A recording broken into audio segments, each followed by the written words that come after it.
Yeah, welcome to another episode of the RecRoomSports Radio Show. I'm your host, your boy K. Richard, Bob's #1 draft pick. We got Bobby G, we got Uncle Scott, we got so much sports to get into. Gentlemen, it's time. Uncle Scott, it's time. It's back. Yes, Bobby G, you know this. It's back, finally. Football. Yes. Good old-fashioned American football has returned, ladies and gentlemen. Last week was a pivotal time in the year where we got an opportunity to see the inaugural Hall of Fame game. Well, not the inaugural Hall of Fame game, but the annual Hall of Fame game. And it didn't hold back. It was actually football. You know what I mean? So I think we got to get into that. Also, the NBA schedule release happened earlier, or it's still parts of it are being released as we speak. I can't wait to get into that. I'm so excited to get into the NBA eventually. The WNBA, the W is big right now. We're getting into the playoffs for the W. And, of course, we got my good friend, your good friend, and our brother on the show, the FOTG, friend of the gang, Nick Botkins, on the second half of the show talking about UFC 330. So much going on, so much to talk about, fellas. I think we got to do it. You ready? Y'all ready? Let's do it. Yes, and I got a couple updates for football. So we got a couple updates for football. Can't wait to do it. So let's do it. Couple injury updates. Oh, okay. Well, somebody got to get hurt, but not us. Let's go. This is Rec Room Sports. Olympians carrying the torch, going where they don't go. We ain't lost. From the optics to the topics, we got this with synopsis. Think outside the boxes like Jay on the mic or your boy K Witt. Joe is my coach, T Sweat on the mix. All sports, even if you catch fish like Nate Diaz catches fist. You need to catch this episode, it's a can't miss. We go live and you should subscribe and X's and O's. We made our plan, yo.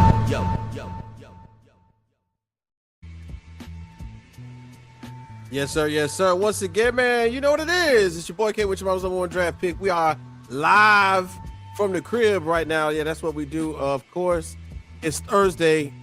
It's August the 13th. Madden 2027 is to be released today. So get your consoles ready. Because if you think somebody ain't going to be playing both Madden and GTA in a little bit, it's going to be one of those times, ladies. I don't know if you know. Get your man that Madden, get him at GTA. He will be at home all the time. But first, I got to do our intros, man. One of my favorite family members, also one of my favorite people to get handicapped from. Once again, Uncle Scott on the show. Uncle Scott, how you doing? Kyler is excited today. Madden is out. He's got a full day of video games coming. Right. I'm doing great. I'm doing great. It's great to be here. Great to see you guys. Thanks, man, of course, for joining us as usual. I'm sure Kyler is worried about his Madden rating. I know that's what the players check. They trying to see what that rating is. And then, of course, we got Cleveland Zone. But Las Vegas is home from the Game Time 216 show with our guy. Once again, of course, from the Man Cave, Mike, what to do? We see you. And then, of course, the 216 network of shows and Audible podcast where sports and life meet culture. Can't forget to catch them tonight on their show. We got our guy, Bobby G. Bobby G, what's good? What up? What's happening, man? Happy Thursday. Right, happy Thursday, bro. Yeah, you just go down and read the menu. Right, yeah, read. Yeah, we know Thursday's your busy day, so I'm glad you make some time for the homies. And then, of course, everybody knows me, man. Your boy K, which was #1 draft pick. It is time, ladies and gentlemen. It's time. I got the notification. Our fantasy league will be cranked up again, so I'm ready. I am ready this year. You got them freaking crazy rules again, man. Oh my God. We got to talk to the commissioners, baby. Bobby, are you in the LTS league? No, I'm not. The scoring in that league is insanely incredible.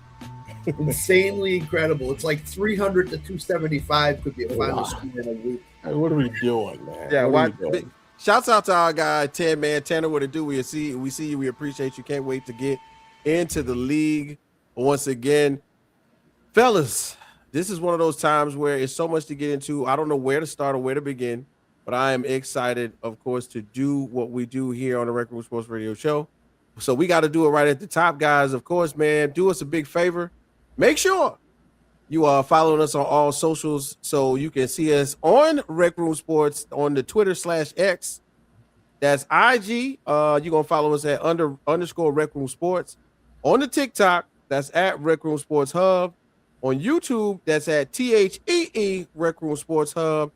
And then, of course, on our individual platforms as well. So big shouts out to all of my drivers, everybody out there, Uber, Lyft, Spark, you know what I'm saying? All my 18-wheelers, all my drivers out there, what's going on? Can't forget, today we will find out where Jay is. He's out there on the road doing his thing. What time for Jay? Jay, what it do? We see you. We know where you at. We're going to tell the people where to find you at, my brother, of course. Y'all know Jay's going across the world, traversing this country, talking to sports fans like he does every day.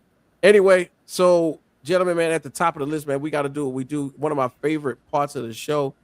We're going to figure out these words, man. So, hold on. Wait a minute. Let's go ahead and do it. Oh. What's the word? We're going to play our favorite game. We're going to play What's the Word, man. We got a couple of things we're going to jump off the show with. And I think to start it off, we're going to go ahead and get it with one of our teams we're going to talk about a little bit later, man. The Minnesota Vikings went ahead and named Kyler Murray the starter. Now, this is kind of weird because head coach Kevin O'Connell originally said that the signing of Kyler Murray signified a competition which would be had between the two quarterbacks. Now, of course, the other quarterback is the number 1 draft pick, J.J. McCarthy. Now, the coaches already knew what they had in mind when they signed Murray, but this may have been more about J.J. McCarthy and not necessarily about Murray. The Vikings want reps and not drama. So in their mind of the coaches, they identified the starter, start getting him the first team snaps, giving him the availability of course, the number 1 or possibly number 2 receiver, Justin Jefferson. In our minds of everyone else, we know what's going on. There's a chain of command we have to follow. The locker room has to be set. And the offense develops faster when we know who's going to be our starting QB. So when it comes to our guys up there in Minnesota, naming a starting quarterback being one Kyler Murray, I need to know, fellas, what we got? What's the word? What's the word? What's the word for Kyler Murray, man, being named the starter over J.J. Murray, Uncle Scott? Excuse me, J.J. McCarthy. Look at that. Put them together. Expected. When you sign a Kyler Murray, J.J. McCarthy was never going to be starting quarterback, number 1. Number 2, everything you heard out of Kevin O'Connell's mouth was just they got to keep J.J. McCarthy focused and interested in it. But Kyler was always a starter, so it was expected once they signed him. Oh, okay. Bobby G, man, you heard what Uncle Scott had to say about it, so I need to know, as you have just heard the information behind what happened with J.J. McCarthy and Kyler Murray, man, what's the word? What's the word? I mean, Uncle Scott kind of aced the test. It was expected. Like, you don't sign that type of quarterback to not start. And you get him for the cheapest, low. It was always low risk, high reward. And the only way that works out is if he starts. If you sit him on the bench, there is no reward. So, yeah, it was expected. I don't think there's anybody on planet Earth who did not believe Kyler Murray would be the starter week 1. Whit, they named him the starter before the first preseason game. Yeah. Coaches do not. Exactly. If there's a true quarterback competition, coaches do not name their starting quarterback right before the first preseason game. Don't do it. He needed the reps. Bobby's right. He needed the reps. And you're right, too, Whit. That's the reason he was named starter this early. Yeah, man. And if I had a word right about now, I would say, what's the word? My word would be prompt because, of course, I'm pretty sure J.J. McCarthy in his mind was thinking, man, I can still win this. I still got time. I can still show him. I still got it. I just let me get one more rep. Just let me get one more first team. Let me find Jay Jettis one more time, and the job is mine. But promptly, as I said, the coaching staff decided that Kyler Murray would be the one to lead the team into the preseason. Now, in any other case, Scott, Bobby, we're going, who's going to be the starter damn near through the second preseason game. But I think putting Kyler Murray into that space is kind of signaling not necessarily the beginning of the end for JJ McCarthy, but the beginning of the cycle that says, "Hey, look, play your best in there because another team is watching you." You know, and It's not even that. I don't think it's that way. I think it's because the question ain't who's the starter week 1. It's who's the starter week 10. Mm-hmm. That's the question.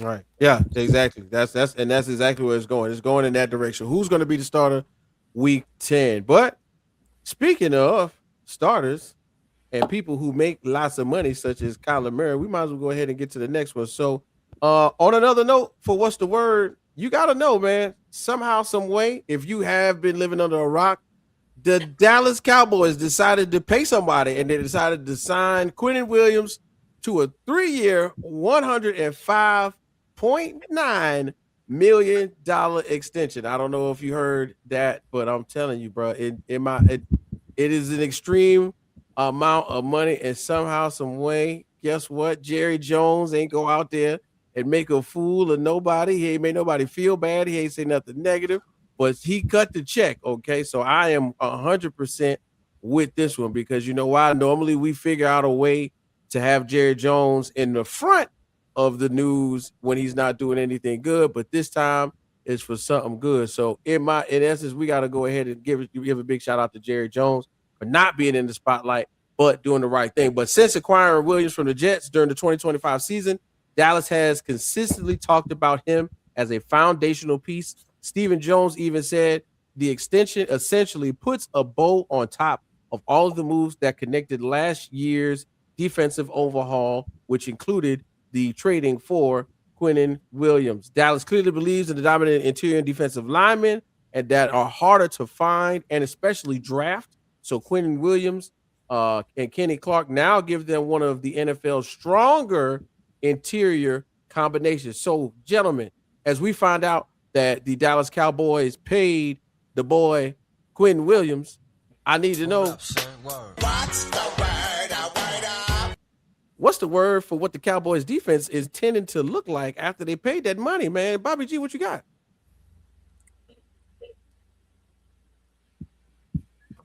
How about them Cowboys? Get this up. That's about it, man. Because it's gonna be more of the same.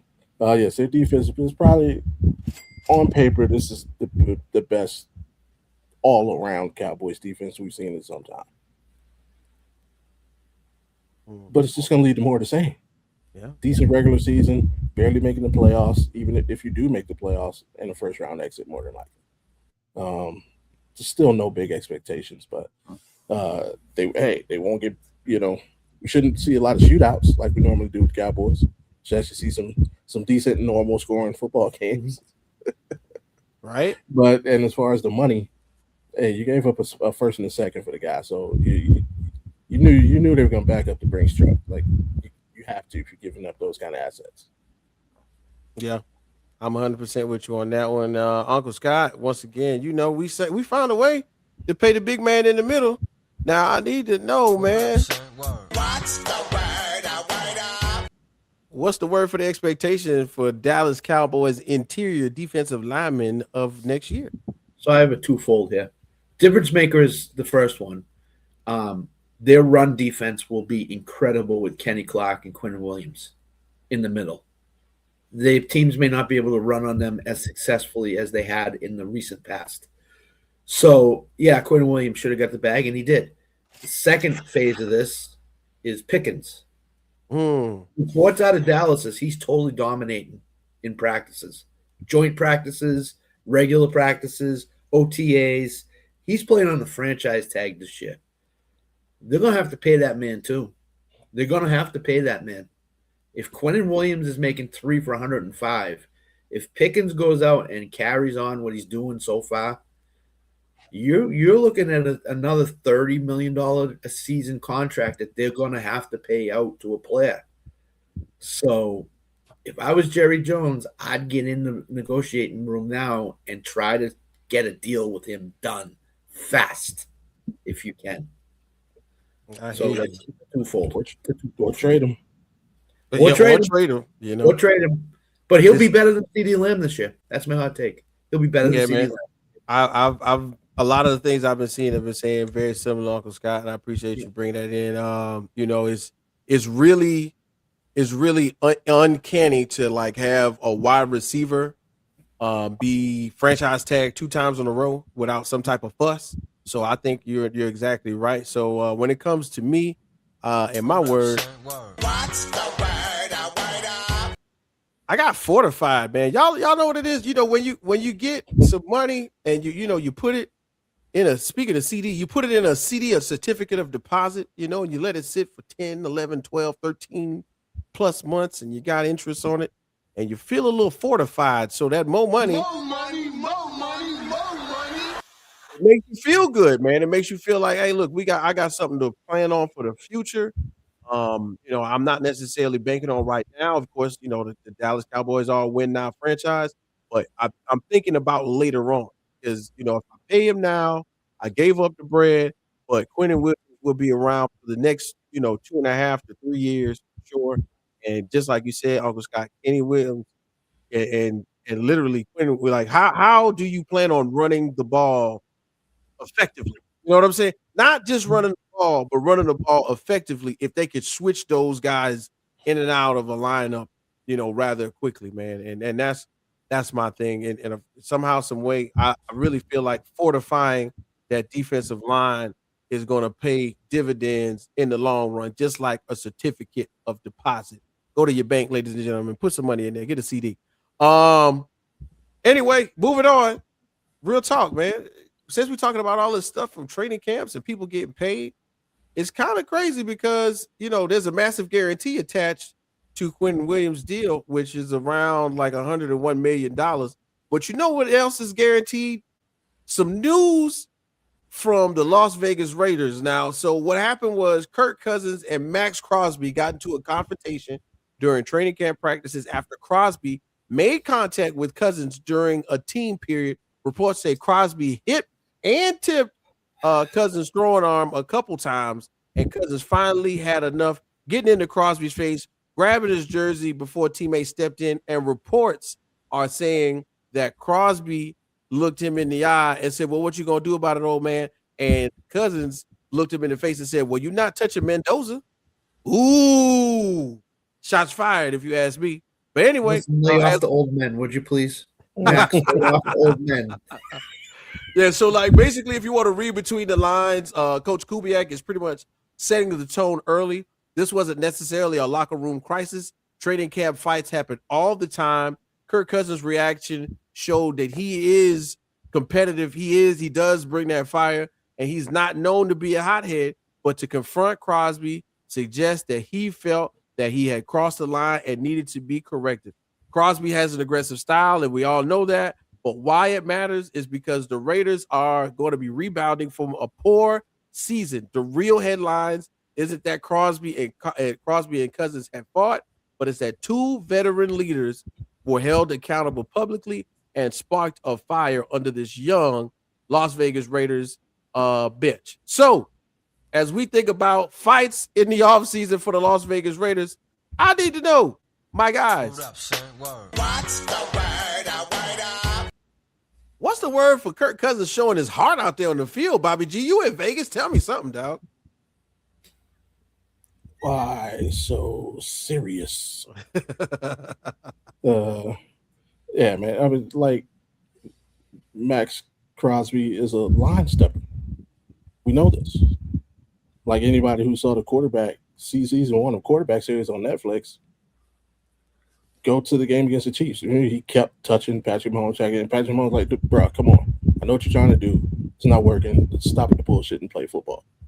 Like this is what Max Crosby does. So that's his game. It's what he has to do to get himself going, or what he feels gets into the head of the opponent.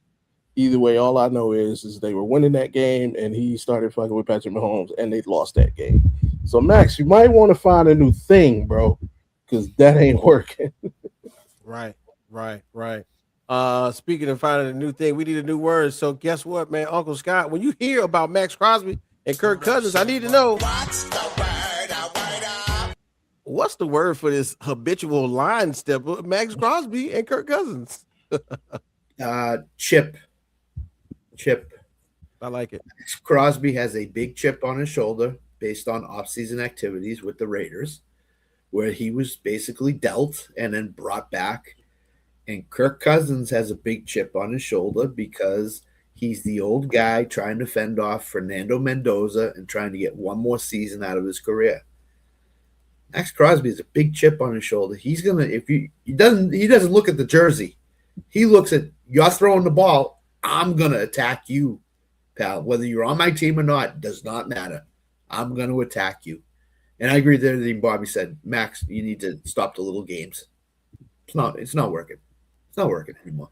Find something else to do with Max. I think, you got 1 foot in the grave and 1 foot on a banana peel here in Las Vegas.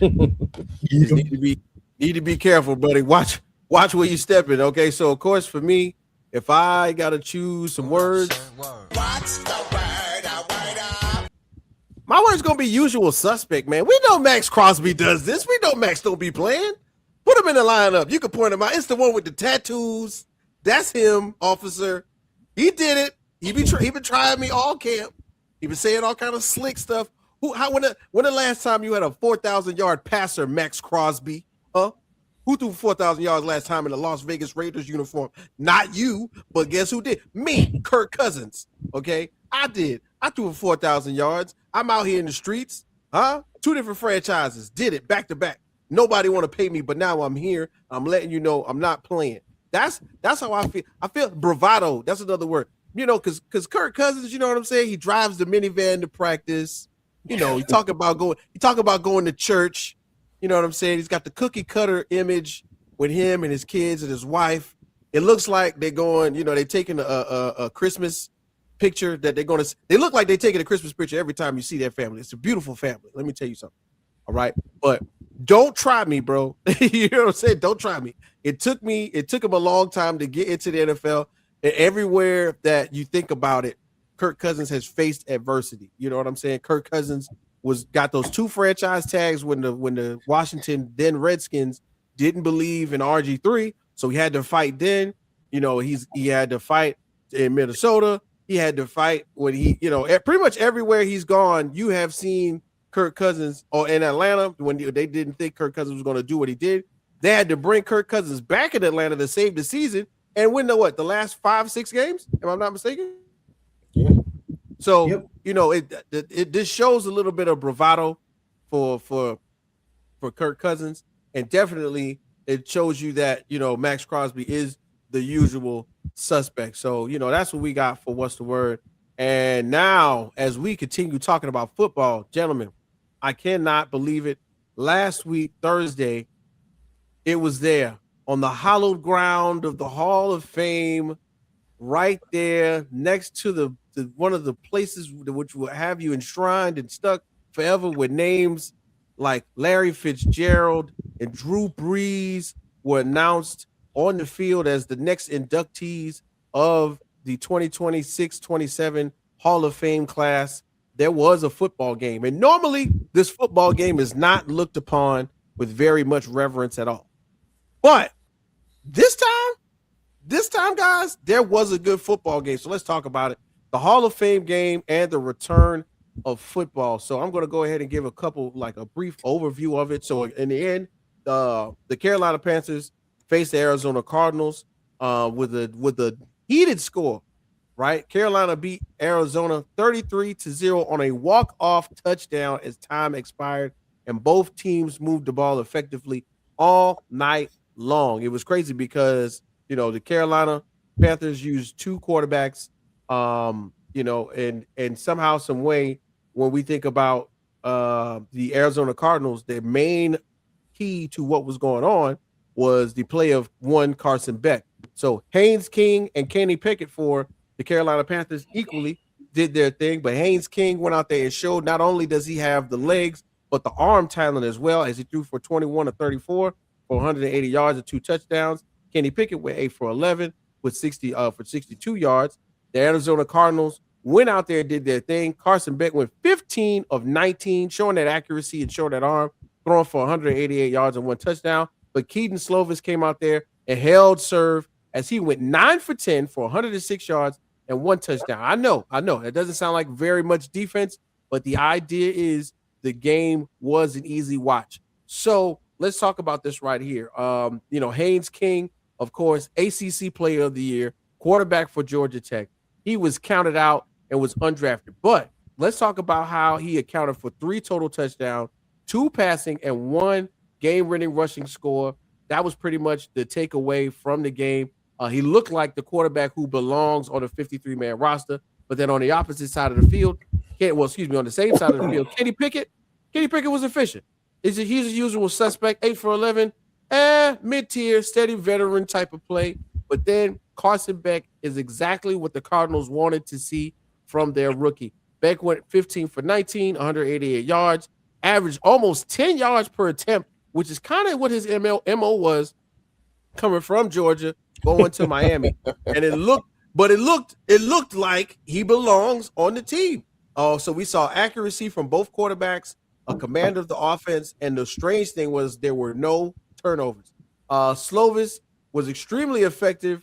He went 9 for 10, of course, for 106 yards and a touchdown, nearly led the Arizona Cardinals to a win. In the end, the combined score of 63 points, 803 total yards, and 519 passing yards was what the game was built upon. Gentlemen, I know I read a bunch of stuff and I said a lot of things, but to see the very first game of the NFL season be that, I need to know what you guys' opinion was when it comes to the Hall of Fame game. All right? Yeah. Yeah. Hey, we got plenty buttons. That's the point. I got plenty buttons. I'm gonna hit them. Oh, there's more buttons coming. More buttons. Very vanilla defenses. I mean, extremely vanilla.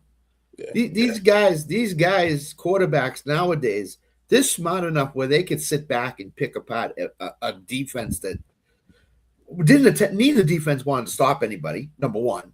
Number two, you're basically playing man to man, and then zone, but you're not showing any of the exotic defenses that you're going to show in week one, because neither coach wants to be scouted, neither against the opening week competition. So I think the talent level of these quarterbacks, and both are hurt now. Beck is hurt with ribs.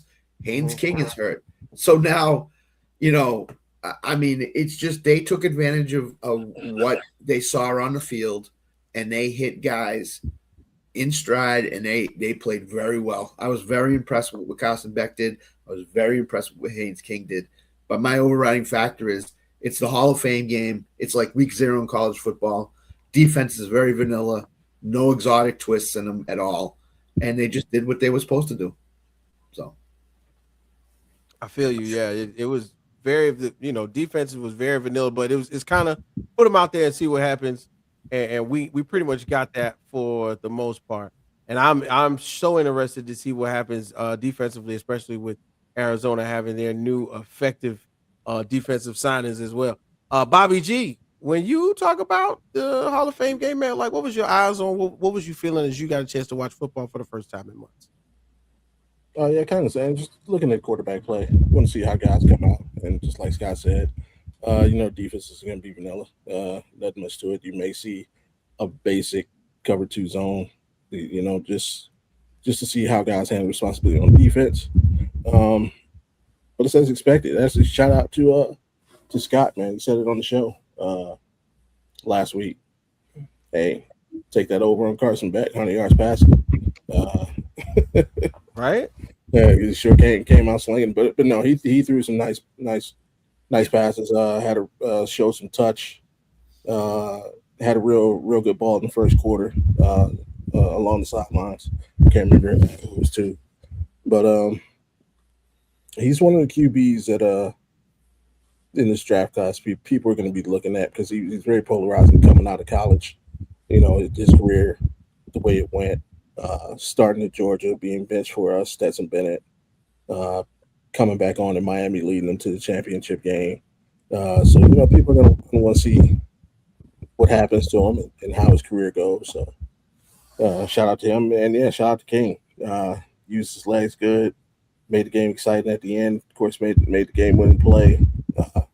Could end up being like the highlight of his career, But yeah, I mean, all in all, it was an entertaining games, an entertaining weekend. Shout out to both teams and all of the inductees, especially Roger Craig, man. Big shout out to Roger Craig. First of all, should have been in a long time ago. Second of all, for speaking on his condition, opening up about that. It's very brave and just well-deserved honor all around. Yeah, like I was very unaware of Roger Craig and his battling of the debilitating condition of Alzheimer's, is dementia kicks in, all of that good stuff. All of these brain formalities that, of course, somehow, some way, somebody's going to, of course, contribute to, playing contact football for such an extended period of time. But Roger Craig, unbeknownst to me, because of course that wasn't necessarily my era of, stat watching. I knew exactly who Roger Craig was, but one of the first, or one of only 3 running backs to have the 1,000 yards receiving and 1,000 yards rushing. The other 2 would be Marshall Faulk and one Justin McCaffrey. So like it's very befitting of him to be in the Hall of Fame, but a lot of the conversation was, why did it take so long? Like he was, pivotal parts of the 49ers offenses that were, key to winning. And to think that not only he had the rushing yards, but he had the receiving yards too. Like where was Jerry Rice, Steve Young, and Joe Montana? Where are all these people, who are on these teams that are supposed to be like, yo, we need to get Roger in there. Not now all of a sudden, because he may be losing some of his faculties, it's about time to get him in there. But what it sounds like to me, to be one of only 3 people to do such a thing in the NFL, sound like he should have been in there to me. And I could be 100% wrong. The voting for the Hall of Fame is very, very different, and I understand that. But that type of feat should be rewarded in the because it's not the Hall of Mediocre. You know what I'm saying? It's the Hall of Fame. And to be a part of those 49ers team, I thought that's a Hall of Fame feat in itself. But I think the star though of the Hall of Fame speeches and everything. You say you want to know something hilarious about that season though? What's that? What's that talking about? He's first player to ever have 1,000 yards rushing and receiving the same season. Yeah. He did not receive an MVP vote. He didn't even make first team All Pro. That's right. Wow. That's right. Yeah, what's the deal? Like, why did nobody like Roger Craig? The boys don't like Roger Craig. That is insane. In that day, in that season or seasons, everybody talks about Jerry Rice. Everybody talks about John Taylor. I think that's what his name is. Everybody talks about Steve Young, Joe Montana. Roger Craig was the heart and soul of that offense for the 49ers. He made that offense go.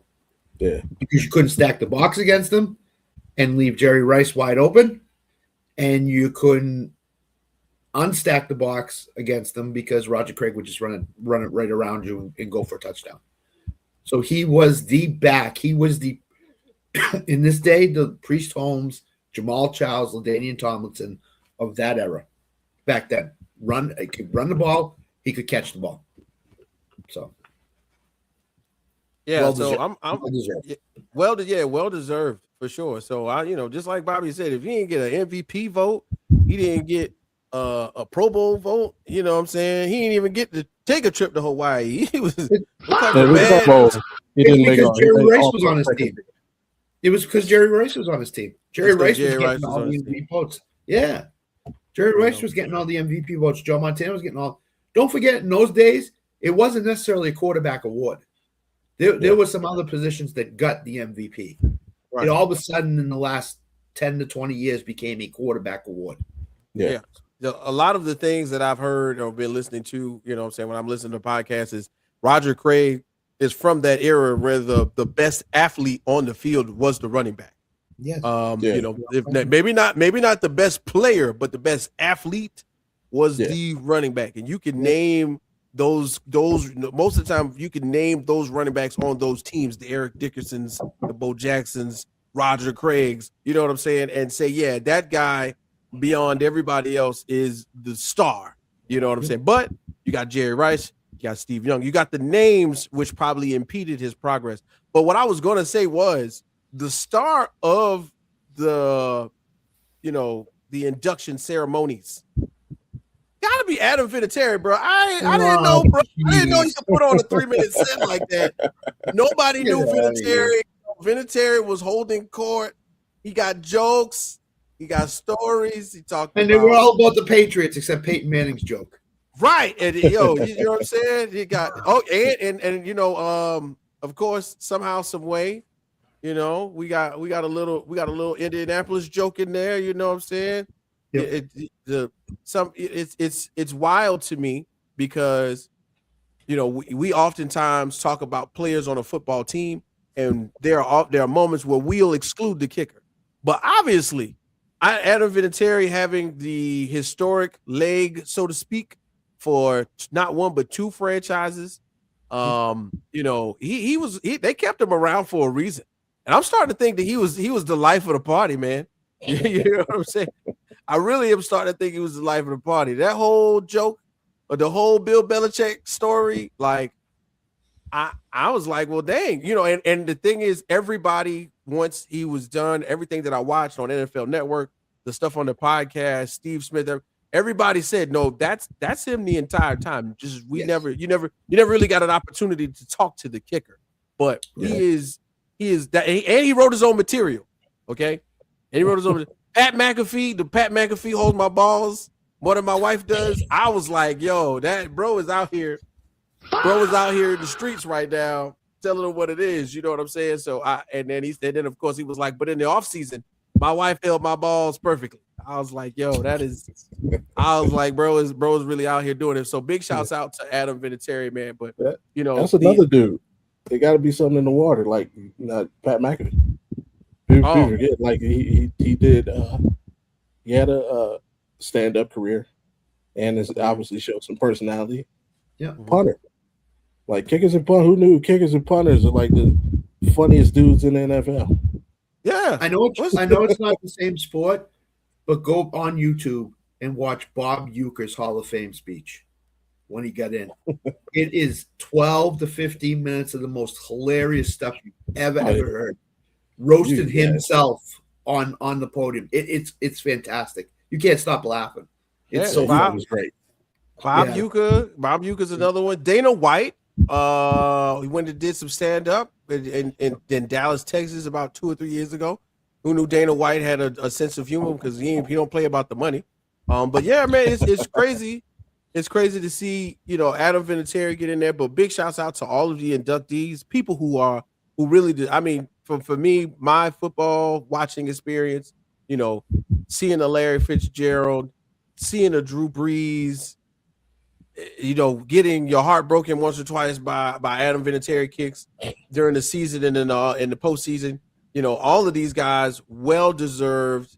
Kudos to them. And I didn't even know, Larry Fitzgerald was the ball boy for the Vikings, and all of these deep stories, that he's been pretty much groomed by Chris Carter this whole time. Like, it was so much that I learned from watching him. And then at the same time, I think one of the deeper stories was Drew Brees.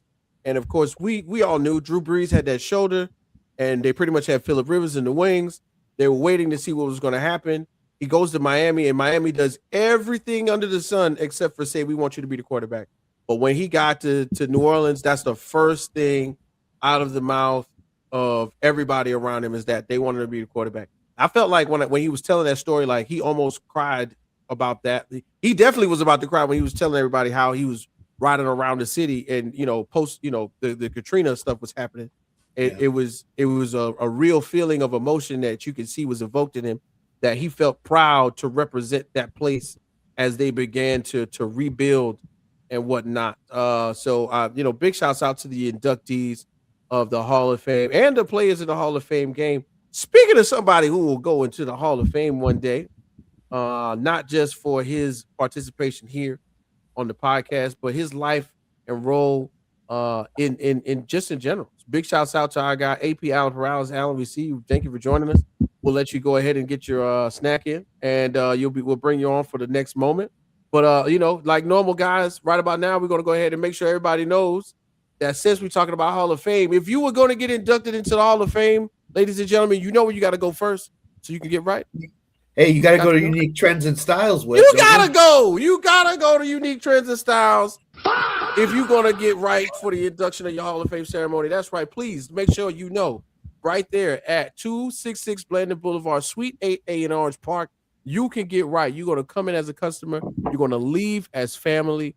Don't forget, you can still walk in and try to get in the chair with Deal Unique. They're getting booked up, so you might want to call ahead. Miss Sheree is in the building. She is doing the lock. She's doing the twist. She's making it nice. She's doing the styles and the whole nine. So big shouts out to Miss Sheree. And if you get there on the weekend, you might even catch my guy, Robbie from Peanut Paradise in the parking lot.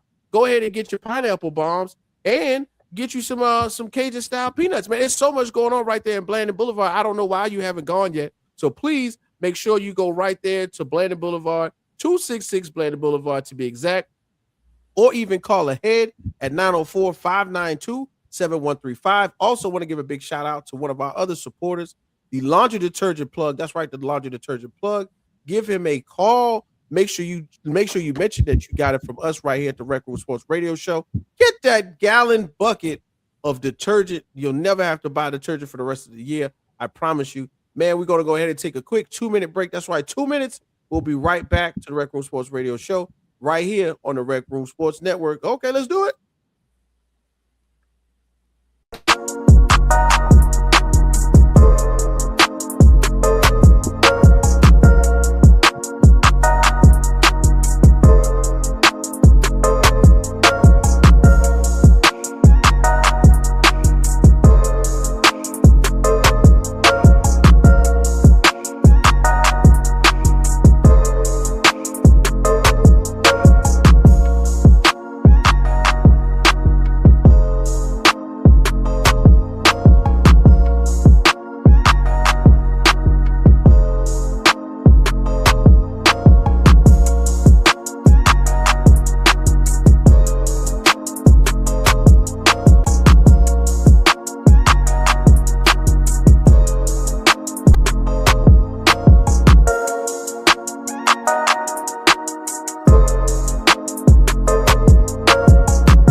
All right, ladies and gentlemen, we are back. Big shouts out to all of our sponsors. Once again, Unique Trends and Styles. We see you, 266 Blandon Boulevard.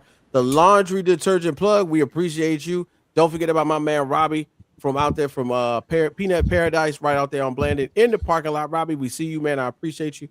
If you get the quart bucket of peanuts from Robbie, from Peanut Paradise, Robbie said, based on the statistics, people will not do this, but we want to tell you, if you bring your quart cup back, Robbie will refill it for $5 or whatever you want. So go ahead and get that quart cup of peanuts from Robbie, man. What's happening, Robbie? We see you. All right, guys. Once again, what's up? What's up? Couple things. Go ahead. Alan, what you got? First of all, it ranks last for me. Last. That's number one. Number two, as I alluded to at the top of the show, a couple key injuries in the NFL to keep track of in preseason. Saquon Barkley left practice with an ankle injury. Ooh. Chuba Hubbard left practice with a hamstring, and his coach called him week to week. So in fantasy, if you want Jonathan Brooks, he could go to the get him now. Get him now. So Week to week does not sound good to me. No, week to week sounds horrible, dog. I can't even lie. Week to week sounds terrible. So yeah, so those are a couple key injuries, but Allen, it ranks last for me. It's worse than. Yeah, like I said, if you add a little bacon, on that, it's number one. I'm sorry. If you add bacon, put a little bacon on there, it might go anything goes. Bobby think? Bobby, what about you? Think? In your world of sandwiches, turkey and ham, Bobby, what you got? Turkey. No swine? Turkey. No, you throw some bacon on Turkey Club. Remember, that's what I had for lunch today. Turkey Club. Yeah. So I agree. Okay. Swine, my brother, little swine. Turkey over ham all day, man. Turkey over ham. Now, I will qualify with this: an Italian sub over all of them, which includes ham. Wow. But it's more than that. You get some mortadella, some Italian is top tier. Some capicola. Get some salami, pepperoni. Couple ways you can go with it. Yeah. Salami, pepperoni. It's great. Sorry, I'm talking with my mouth full. I feel like Sam right now. Yeah. Oh, come on. You're just talking about 1-to-1. Yeah, it's turkey. Well, turkey is definitely a classic ingredient. Big shouts out to anybody that likes cheese. Swiss cheese, American cheese. Go ahead and get that right. We're going to have to do a ranking of these sandwiches one day. Anyway, as we continue on, so we're not going to talk about food all day long, right? We got to talk about one of the biggest sports-driven stories this season, man. We're getting into it right now. A week or so ago, they just had their All-Star game. They just had their All-Star festivities. The world has been spinning on its head, especially after the trade deadline for the W. So let's go ahead and get right into it. The W in the WNBA stands for wars, because that's what they have been having, ladies and gentlemen. The biggest stories in the W have been based around women being physical on the court. I mean, they're not playing no more. Ain't no playing. I mean, I'm not saying that they was playing before. Let's just keep that real. These ladies have been performing like a mug. So one of the biggest things I wanted to just bring out of the woodwork, right, is the eyes that are on the product and the eyes that are on one Caitlin Clark. Now, big shouts out to Mia O'Brien, who is a FOTG. That's right, a friend of the gang. Mia does an awesome job covering women's hoops. Make sure you check out her podcast. She's also been all over the Waves cast as the Waves are joining, I think the Charlotte Crown for the championship game, the inaugural championship game for the Upshot on the 29th. So big shouts out to Mia O'Brien. But man, I can't cut on the TV and not see a Fever game where they're either winning or almost about to fight or almost coming to blows. You know what I mean? The other day, I believe Caitlin Clark was running down the court, had a bit of a dust up. And then all of a sudden, because she's in motion, she touches a referee, gets called for a tech. The tech is pretty much her 8th tech, which would have taken her out of the next game. She continues to play. She drops 40, okay? And then the tech is rescinded within like 5 hours. I've never seen that in my life. They didn't even get a chance to really, go over it well before they said, hey, Caitlin Clark, you know what? Hey, you can't give that tech to somebody else. All right? Give it to anybody else on that court, but don't give it to Caitlin Clark. So big shouts out to Caitlin Clark and the Indiana Fever, who are going to be representing so hard in the playoffs once the ball gets rolling. Gentlemen, when it comes to the world of the W, Uncle Scott, what is the storyline that you've been paying attention to? Because I got maybe 2 more I want to see if anybody else brings it up before I say anything. What you got? The East is very interesting. You got the Fever, you got the Liberty, you got the Dream. It's a very interesting side of the bracket. And then on the West, you got the Aces and the Lynx battling it out for that side. So I think it's very interesting in the WNBA, especially in the East, where you got, I think a lot of the good teams, I shouldn't say a lot, but I'd say more than 50% are in the East right now. I just think that, and I think Indiana's got a real shot here to go deep into the playoffs because of the fact that now all of a sudden Kelsey Mitchell is starting to score and playing really well. And then you hook her up with Caitlin Clark, Aaliyah Boston, and the girl that I love the most is Sophie Cunningham. I just think she's a hard-nosed, tough, physical player and can hit the outside shot too. So if you watch the Fever, Sophie Cunningham's the one that's in a majority of these dust-ups. She doesn't back down. She like goes after you, and she'll go after you hard. So she's one of those, you love to have her on your team, you hate her if she's the opponent. So I think the Fever got a real shot here to make some noise in the playoffs this year with the team they got. So you're on mute. Yeah, right. Sophie Cunningham has been representing 100% for the Fever on and off the court. Sophie Cunningham had one of the biggest. I'm talking about one of the biggest weekends or greatest weekends for a WNBA player. She got a chance to be a ring girl one night. She goes out and drops 25 the next night.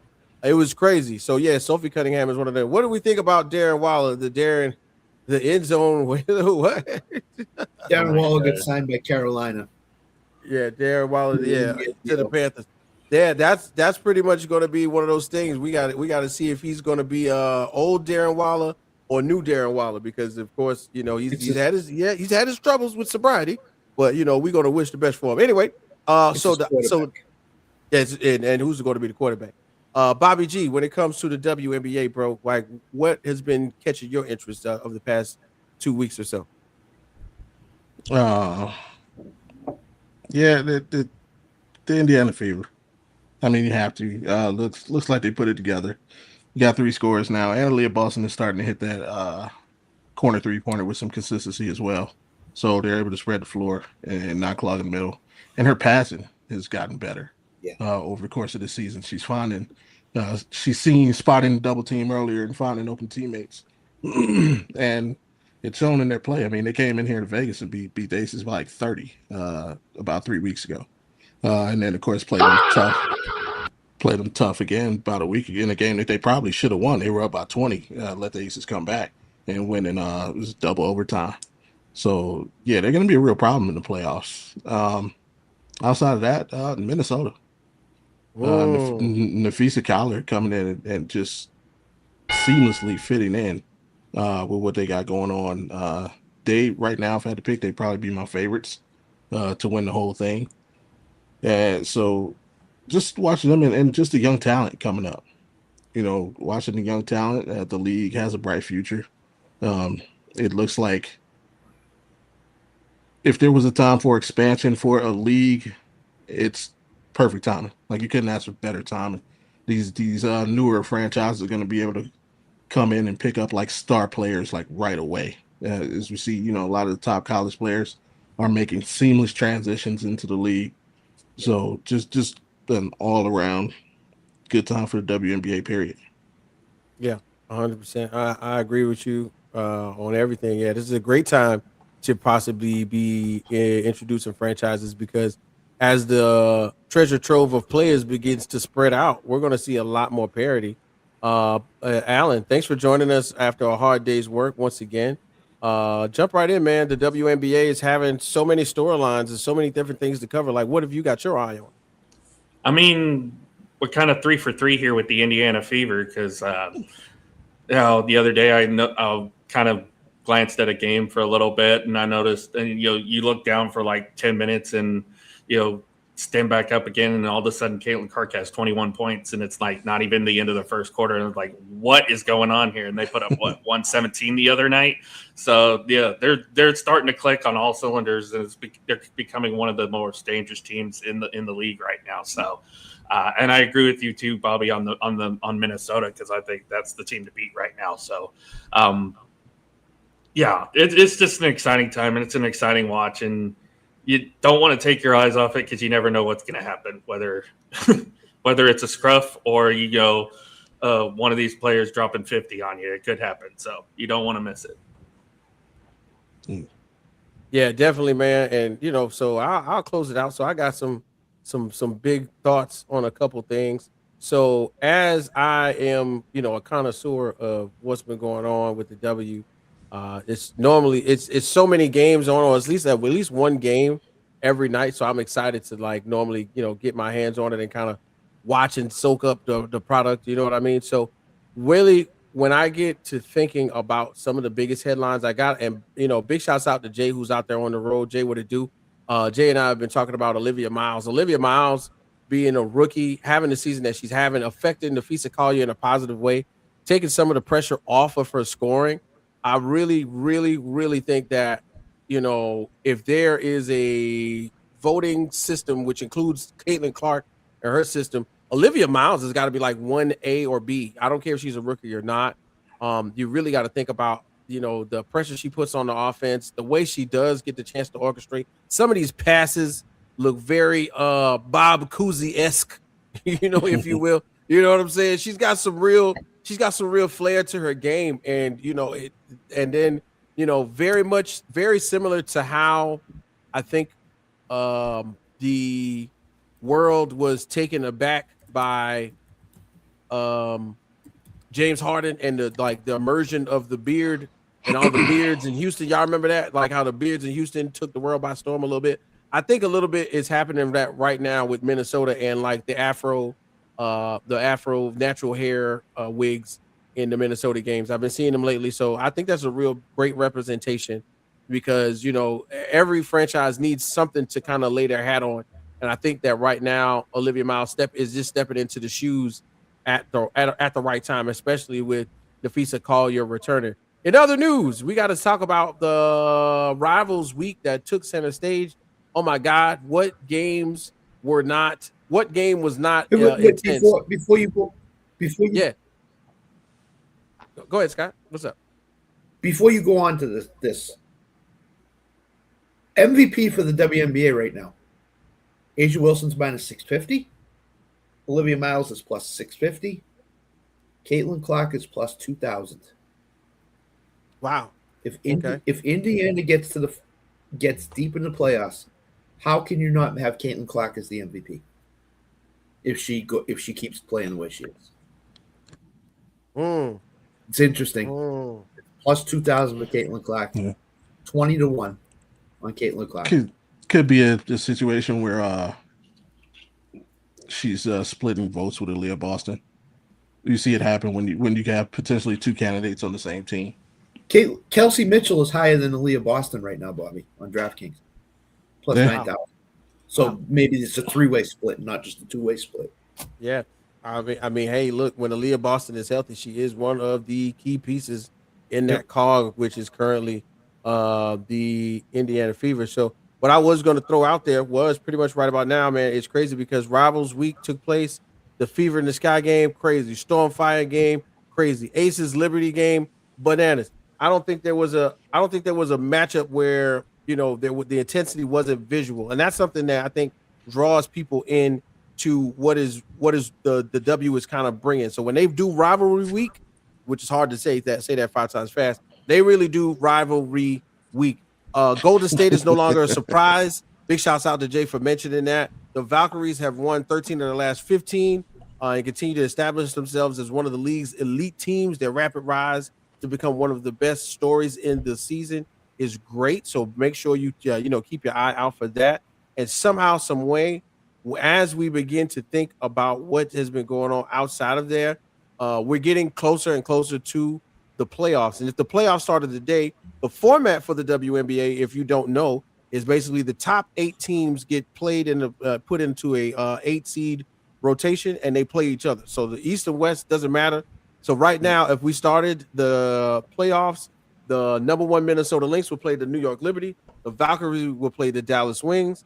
The Aces will play the Mystics. The Fever will play the Atlanta Dream. And, of course, that Fever Atlanta Dream matchup, dangerous. Okay, now Angel against Caitlin. Come on, huh? Angel versus Caitlin, dangerous. Okay, I think I've seen this movie before. Hang on. I think I've seen this movie before. In different places, though. Not in Atlanta and in Chicago. Tomorrow night, Whit. Yeah, Indiana's in action. They're playing Paige Becker's, AZ Fudd, and the Dallas Wings tomorrow. Come on, so and it's going to be on TV, right? Of course, it's going to be on TV. No other way it's not going to be on TV. And then think.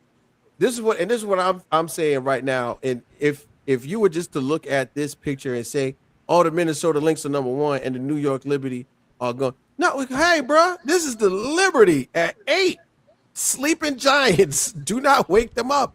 Come on. You know what I'm saying? Let Sleeping Giants lie when it comes to the 8. That's why I'm kind of into what's happening with them right now. It's so many different ways that you could put this together. Mess around and the Liberty wake up and, Stewie and Anescu and go crazy or something like that, and then somehow find their way into the semifinals or the finals. This is exactly what we love the W for.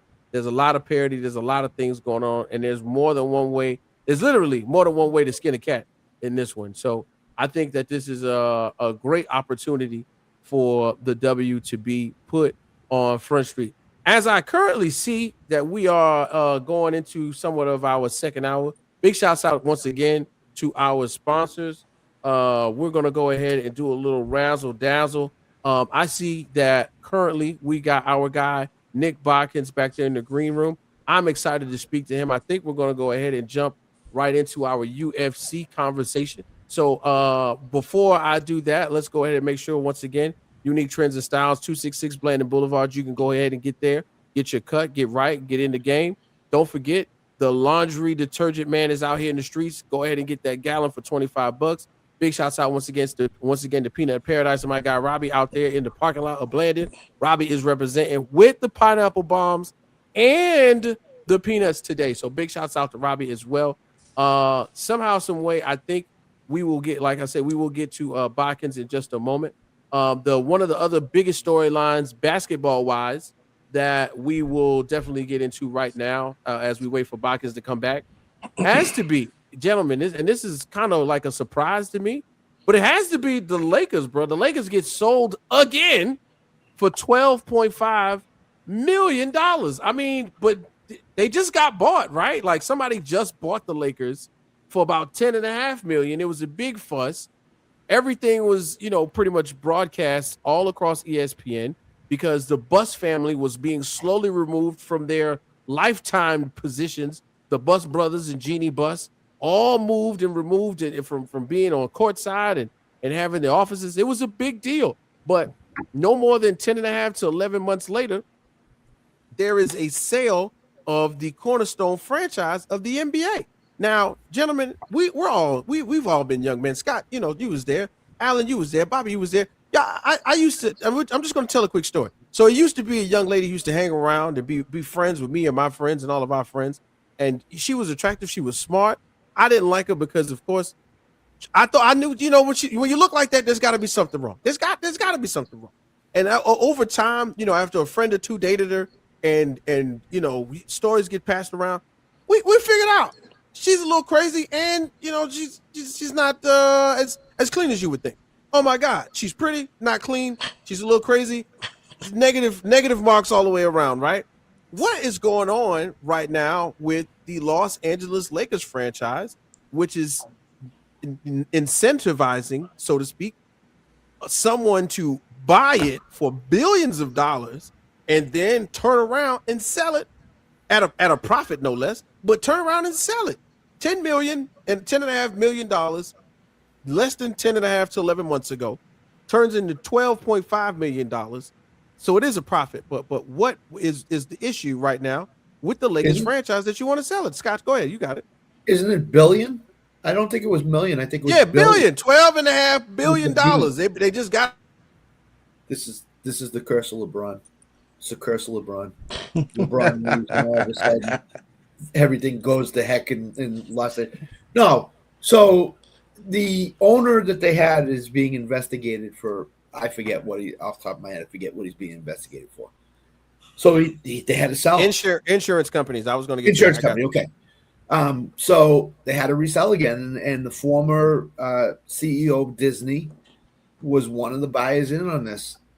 I personally think that when you sell a team, as we know up here in Boston, as with Grossbeck's coming in 2028, he's done. You get forced out. You get squeezed out. Mark Cuban's another guy. Sold the Mavericks, and he slowly got squeezed out. And now he's complaining because he has almost nothing to do with the Mavericks operation, so to speak. So Jeannie Buss saying that is to me, it's expected that she gets squeezed out. But again, NBA is as popular as any other sport right now. There's a lot of people that want their claws in a franchise, and they'll do whatever they can, and they'll pay whatever they can to get a franchise. And $12.5 billion for the Lakers, it's not surprising to me. The Lakers are one of those franchises in the NBA, along with the Celtics and the 76ers, who are hallmark franchises from back in the 70s, 80s, and beyond. So it's not surprising to me that they got $12.5 billion for the Lakers. It's a lot of money, and everybody says a lot of money, but it's not surprising. It really isn't. So, yeah, Alan, you are a basketball connoisseur. You ingest a lot of basketball information. What do you feel about the Lakers being sold? I mean, first of all, at least it's not $15.5 billion. I'll say that. I know that number. Here's the thing. This to me just kind of screams that there's just been something going on within that organization for a good while now, and Crystal LeBron. Really, LeBron James being there would kind of masked all of it, because it kind of took the pressure off of. Because what was it like before LeBron got there?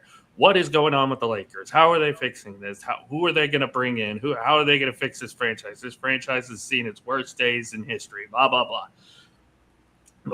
LeBron comes in, hype around the Lakers again. Everybody's excited to watch this team play. They do win a championship in the bubble, so at least there's something to talk about. But then there starts becoming, okay, we get knocked out Western Conference Finals. Now we're getting swept in the first round. And all of a sudden, now LeBron decides, hey, I want to go somewhere else. I don't want to stay in LA. He goes to Philly, and all of the problems with the Lakers just start appearing out of nowhere. So, to me, this has been going on for a while, and they've needed to sell the team for a while. But the whole having LeBron in LA just kind of extended that notion further, because obviously LeBron's going to draw you money regardless of how good the team is. So it's been a long overdue, and it finally happened. So. Well, I mean, long overdue is a little different, because someone like with a player like Luka, who's literally gone through almost 4 owners in 3.5 years, makes me wonder, maybe LeBron was covering up some of the information, or the presence of LeBron, if you will, was covering up some of the information. Bobby G, you on the West Coast, what are your ears picking up out there about the sale of the Lakers at the mill? Yeah, I just think it's more of a, like Scott said, the owners, he's got some issues coming up, and the league can't handle that sort of stuff right now. As a matter of fact, don't be surprised if another franchise becomes available for purchase, also in Los Angeles. Same town, really? Hey, we could put together some money to buy the Clippers, right? I got $20. I could. Hey, I got 5 on it. Yeah, right. I can bring 5. Let's go. I got this. Right, we got everybody put a little something on there. Franchises getting sold left and right, and this is where I was going to jump on the idea train and just give out some of the information. So right now, what's going on is Josh Kushner and former CEO Bob Iger put in the bid for the Lakers with the evaluation of $12.5 billion, setting the record for the most expensive sale of a U.S. sport franchise. The seller, Mark Walter, who is currently the owner and who acquired the control of the Lakers from the Buss family in 2025. So the owner timeline is just a little bit unusual. Was the Lakers purchase always viewed as an investment? Did an unexpected offer arrive? And did Kushner and Iger simply offer a number too large to refuse? Somewhat of what you would call a Godfather deal. But then the other side of the coin is that Kushner and Iger were involved in the funding for what would have become a Las Vegas franchise. So the idea was the $7.5 billion, which they initially put up for the Las Vegas conversation, turned around and they said, well, why put up for that money for an already established product or a brand new product? Why not put it up for an established product and put a little something on it so that we can go ahead and get the Lakers? And then turn around, the conversation begins to leak out of what is going on in the private life of Mark Walter with the investigation behind him and federal funds, which somehow are tied to what I believe is insurance. So this is really a big story about media leverage, sponsorship opportunities, and long-term scarcity of value. This is just something that won't go away. And the idea is with this new information that will eventually come out, I'm interested to see where it goes. So this Lakers story is really just beginning. I feel like I don't think that we're not going to find out more information shortly. And whether it be about Bob Iger, whether it be about the purchasers, or even difficulty with formulating a franchise in Vegas. I think that's the real issue there is what else is going on, because just the Lakers being sold, that's not the top of the totem pole. That is somewhat of the crux of the story, but I can't wait to hear it out. So once again, guys, this is what we do right here on Rec Room Sports Radio Show. Thank you for tuning in. If you don't know, we're getting ready to go ahead and bring my guy in from his network of shows. That's right. Big shouts out to Nick Bodkins doing his thing as always. And then, of course, my guy, Bobby B from the Head Kicks and Haymakers podcast, where they talk about UFC, MMA, and a little bit of boxing, especially when I get a chance to come on the show. So once again, big shouts out to the FOTG. That's right, friend of the game, Nick Bodkins. Nick, join the gang. What it do, Nick? How we doing? What's good, boys? It's on the Lakers stuff. So I was listening to Elena Shelbourne, who broke the news of the Lakers. She was saying that Iger going to buy the Vegas team and was looking to buy just a franchise team in Las Vegas. Why buy a team who can buy the best organization, start from scratch? You could buy something that's already got equity, and then the Lakers franchise is probably like the Cowboys, Lakers, Yankees, Dodgers. Like as far as like sports teams concerned, globally, go ahead and buy that.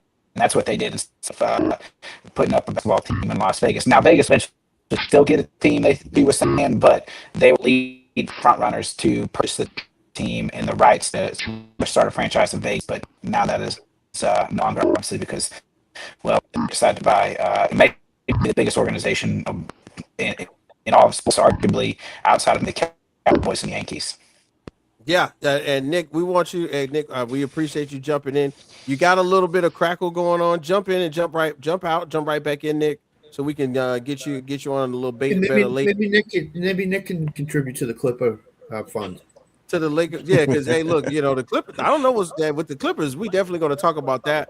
But while we got Nick about to jump in and jump out of the pod, so we can get him on a little clear network, I want to make sure everybody is aware that right now our guy Jay is somewhere in the Dallas-Fort Worth area or riding, I believe, is it to Houston? I believe Jay is riding to Houston, if I'm not mistaken. So big shouts out to Jay on the road right now. If you see what kind of gas stations they got out there in Texas. I know in Florida, we got Wawas. Wawas are the big thing down here in Florida. So in Texas, what they got out there, Alan? What type of they got Buc-ee's. Buc-ee's? Okay, if you see Jay, big shouts out to Jay possibly stopping at a Buc-ee's to not only refuel the truck but refuel his body. We gotta get some of that brisket. I ain't lying. That brisket at Buc-ee's is serious, okay? That line for them brisket sandwiches be up there 1 second and gone the next, boy. I stop at Buc-ee's every time when I'm heading Buc-ee's is not a gas station. It's an experience. It is what? It's an experience. Jay, make sure you buy some cowboy meat for everybody so that we can smash it. Oh, sorry, we got a Cowboys fan on. That's right. I forgot. Hey, listen. I'm not going to lie to you. One of the best experiences ever, and it sounds wild, and I know Bobby's going to have something to say about that. The men's room in Buc-ee's is so clean. All right. The men's room in Buc-ee's is so clean, dog. I was blown away. And I'm like, yo, like I don't smell nothing. All of the stalls, I didn't go in all the stalls, but everything smells clean. I was like, because hey, look, as many people go in there, they gotta have somebody cleaning them like every 20 minutes. So big Jay shouts might out take to residence up in the Buc-ee's bathroom. Yeah, I was gonna say which one. There's like 15 of them. Yeah, listen, listen. Buc-ee's is a international source of rest and food. You ever seen the slushy sex selection? Got like 16 slushies you can get, bro. Never in my life. They don't have Buc-ee's in New England, so I would not know. It is redneck Disneyland. You got to come down. You got to come down the I-95 pipeline, Scott, and come and stop at Buc-ee's. So big shouts out to our guy Jay out there on the road. Jay, we see you. Drive safe. Keep it between the mayonnaise and the mustard. That's what the drivers say. I believe Nick is back. Big shouts out to Nick Botkins once again. Nick, thank you for joining us. Let's try that one more time, brother. You were saying some things. You were giving us some info on the Lakers and Ramona Shelburne. We heard some of that. Go ahead and kick that knowledge. Yeah, it's a better connection now. No, it actually sounds very similar to how you were the first time. Better or worse? Pretty much the same. It's still a little crackle in there. I'm getting a crackle on your end too every time we talk. Yeah, that's wild. Yeah. Wait, you're echoing pretty good on your end. I don't know how the echo is happening, and I'm literally wearing headphones and only talking in one apparatus. Yeah, but I think it's getting the feedback. My phone's getting the feedback from you with it. Wow. I don't know if maybe the feedback is me, so I turn me down. Okay, so let's turn down that output, and then turn my headphones up, turn me down. Turn me down. Turn me down. Yeah, I'm hearing the crackling on Botkins end, but so we'll get back with Botkins. Does everybody still hear him? Am I echoing? How does that sound? No, that's better. It's better than what not echoing. You just kind of sound like old school radio. We'll introduce the next song on the program, and then we'll right. Yeah, and I was going to say Nick sounded like one of those droids from Star Wars. Roger, right? Yeah, that's exactly what it sounded like. So what we were going to get into, guys, is UFC 330 this weekend out there in Philly. One of the biggest PLEs, fights. That's right, premium live events with Mackenzie Dern out there taking on Jillian Robinson in the co-main event, but then Islam Makhachev and Ian Machado Gary facing off at the top of the card. This is one of those ones I really want to hear what Botkins has got to say.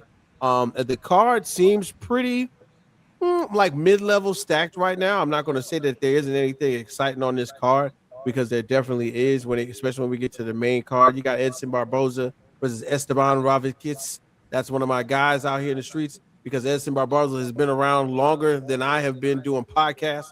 Jalen Turner versus Caul Fernandez. That's another one. I'm interested to hear about what Nick has to say about that. And Mansour Abdul Malik versus Dustin Stuafidis. Boy, this is a pretty good card if you're into MMA like that. So, just before Botkins comes back and lays it down, I definitely want to make sure everybody knows that the co-main event right here is for the strawweight championship. This is one of those ones, if you are interested in women's MMA, I would not blink, because it could start and it could be on and over in just the blink of an eye. Okay, Botkins is back. Let's try it one more time, Botkins. Wait, no, he went out. He went back out. Well, I don't know. We're having some weird things go on. As long as everybody's hearing me, then I'm gonna continue on. What you about to say, Bob?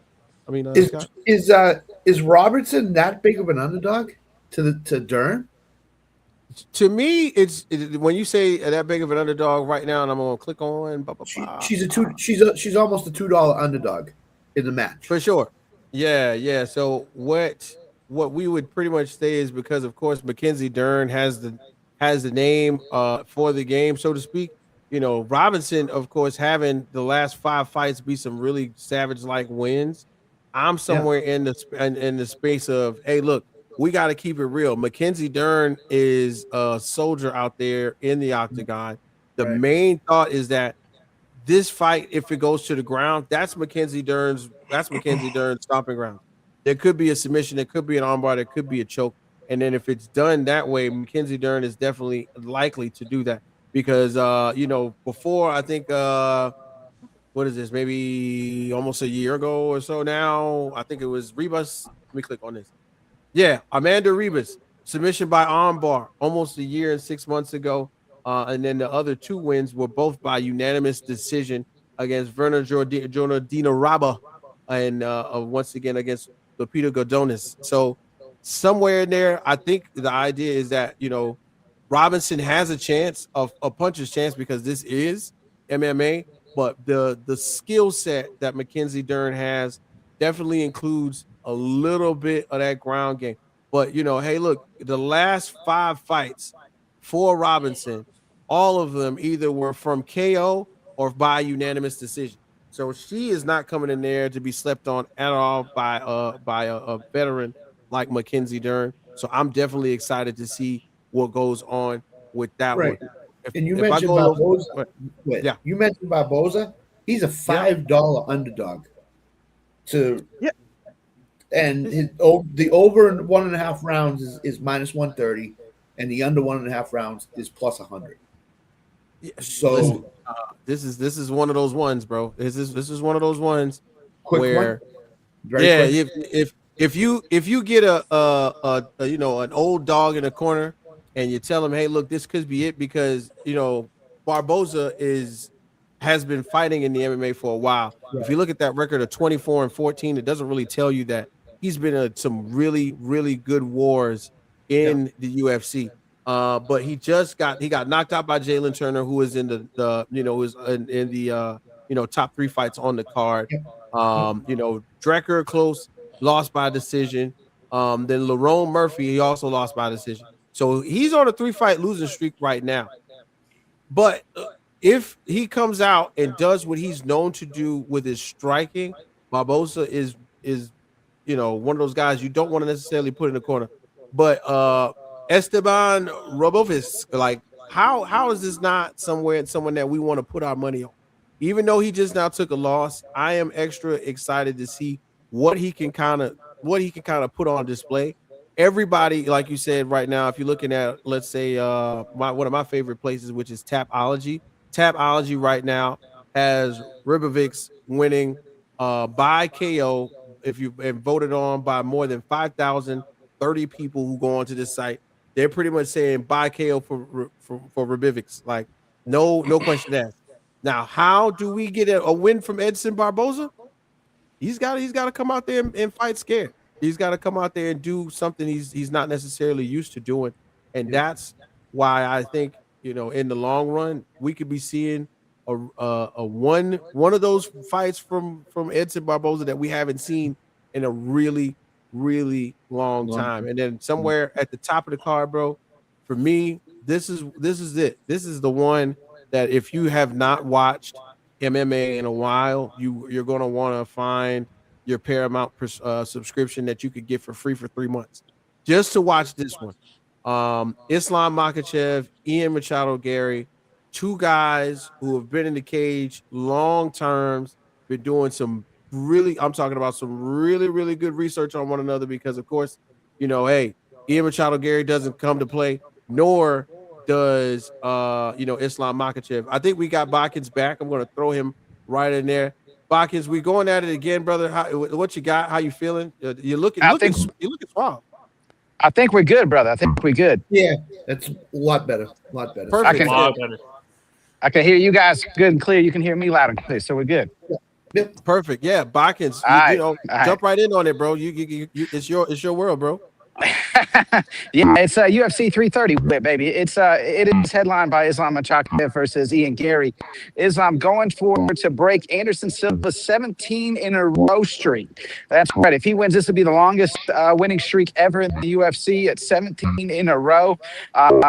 This is his first title defense at welterweight. Obviously, was the champ at lightweight. Moved up last year to welterweight. Won the title. A lot of people not giving Ian a chance. I actually disagree with that. I think Ian's very smart, very slick. Ian's very good on the bike as far as like he's moving.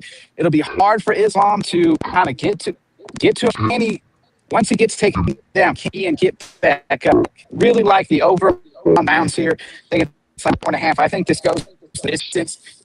The bottom to make really is decision, which is like plus 100.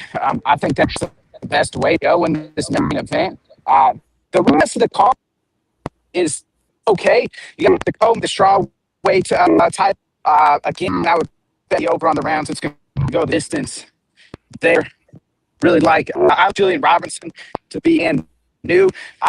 It's a weird title because Wei Li, who's vacated that title, I do think she could come back and beat both these women. But it's an intriguing fight. It's the co-main is just as intriguing as the main because both these ladies can grab. They're going to want to the ground. Will that happen? Will it kind of negate it and we just see like a kickboxing fight? Very possible that we could either Saturday. The rest of the cards, decent fights. Nothing that really stood out to you. It's very much odds-wise fights that are just like just take favorites in a parlay and probably hit. You'll see some guys are going to be make some names for themselves. This is not the deepest off fight card. Yeah, this is where I was going with it was that Mackenzie Dern and Robinson. It's one of those fights where I feel like the skill set for Mackenzie Dern. I can't hear you now. Oh, okay. Okay. All right. You're back. Can you hear me a little bit, bro? No, we there, Botkins? Can you hear me? Yeah, I can. Yeah, we can hear you. It's just a little bit. It's a little bit broken up. Yeah, I can hear you. Can you hear me?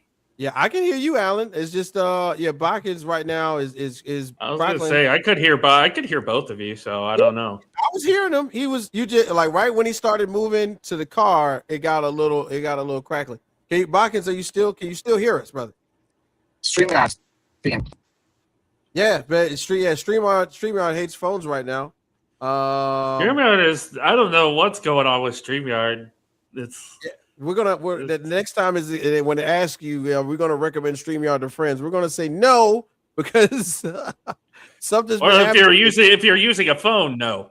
Yeah, if you're using a phone, no. If you're using a computer hooked to the router, we should be okay. Botkins is coming back in. Okay, we're trying it again. Botkins is back. You're still cracking a little bit, baby, but what you're here though. Yeah, I don't know. This fight today, that's for sure. Because now it was good. Now we're cracking. Now we're not. Then I couldn't hear. So, did you hear what I was saying about the fights though? Yes, we got the majority of what you were saying about the fights when you started moving. Yes, we did. So I was okay. I was talking about the main event's going to be. This is intriguing. I love Julian here. She's plus money. She's my dog on to win this fight. Both these females really going to take it to the ground. Will their ground game negate that in Mackenzie Dern? She can negate that, keep it standing. Dern a little bit better striker than Jillian Robertson. I still think Jillian can get up on Saturday. The rep, not the deepest of deep cards. I do like rematch and Abdul to win. Uh-oh. You still there? It's going back out. Yeah, I'm here. I'm here. Okay, yeah, no, listen, yeah, but the whole thing is Mackenzie Dern is a veteran. I think, like you said, nobody really wants this fight to go to the ground, but if it did, I see Mackenzie Dern's whole asset being changed up and making her be the one to come out on top in this one. I really like the matchup itself. I've got to go back and look at some of Jillian Robinson's some of her fights. She's got the scrap in her. She's definitely got the scrappiness in her. But for you, just like you said, this would be my undercard or my underdog on the card if I had one. For her to go in there and possibly take Mackenzie Dern out, it's got to be in uncomfortable places. Big shouts out to my guy Trailer Hustle checking us out right now. If you want to learn how to use a trailer to make money, whether you are driving a car, a truck, an SUV, you want to hit something, tow something, and make some money, my guy Trailer Hustle has got you covered. Big shouts out to him, man. Awesome dude. I met him the other day. But yeah, Botkins, yeah, and then listen, you said what you said about the main event, bro. Islam is one of those guys in the Khabib tree. I was sending you jokes about Dagestan all day long. For me personally, if there was somebody that I could look at to kind of do a little bit of what makes a Dagestani fighter, nervous or put him on his back foot, it would definitely be Ian Machado Gary.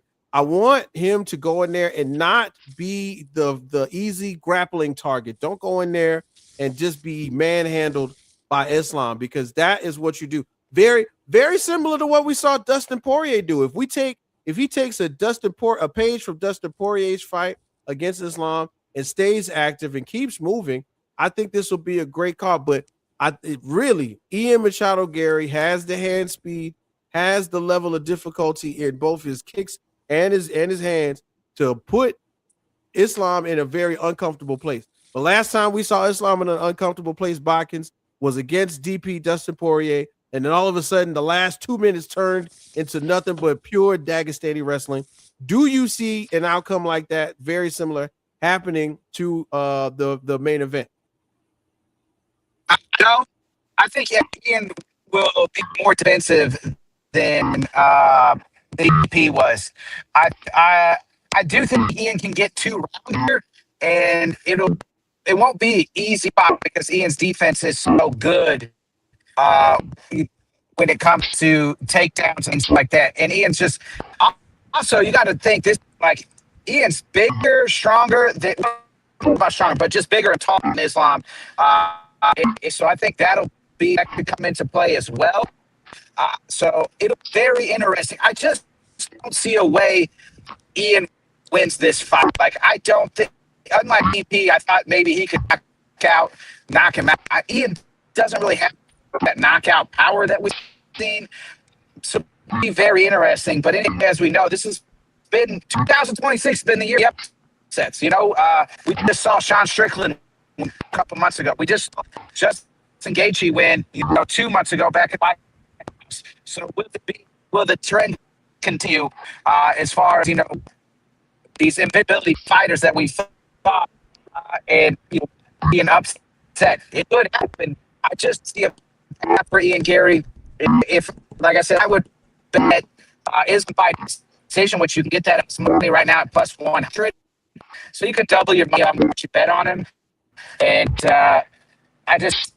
Islam today is going to try to go for more risk in this fight, unlike what he did with JDM. But I think that Ian's a better fighter, JDM, and will be able to. It's just very tricky. Be those late rounds, 4th and 5th. I think Islam kind of turns it on and get to Gary win, and we'll see. We'll see what happens from there.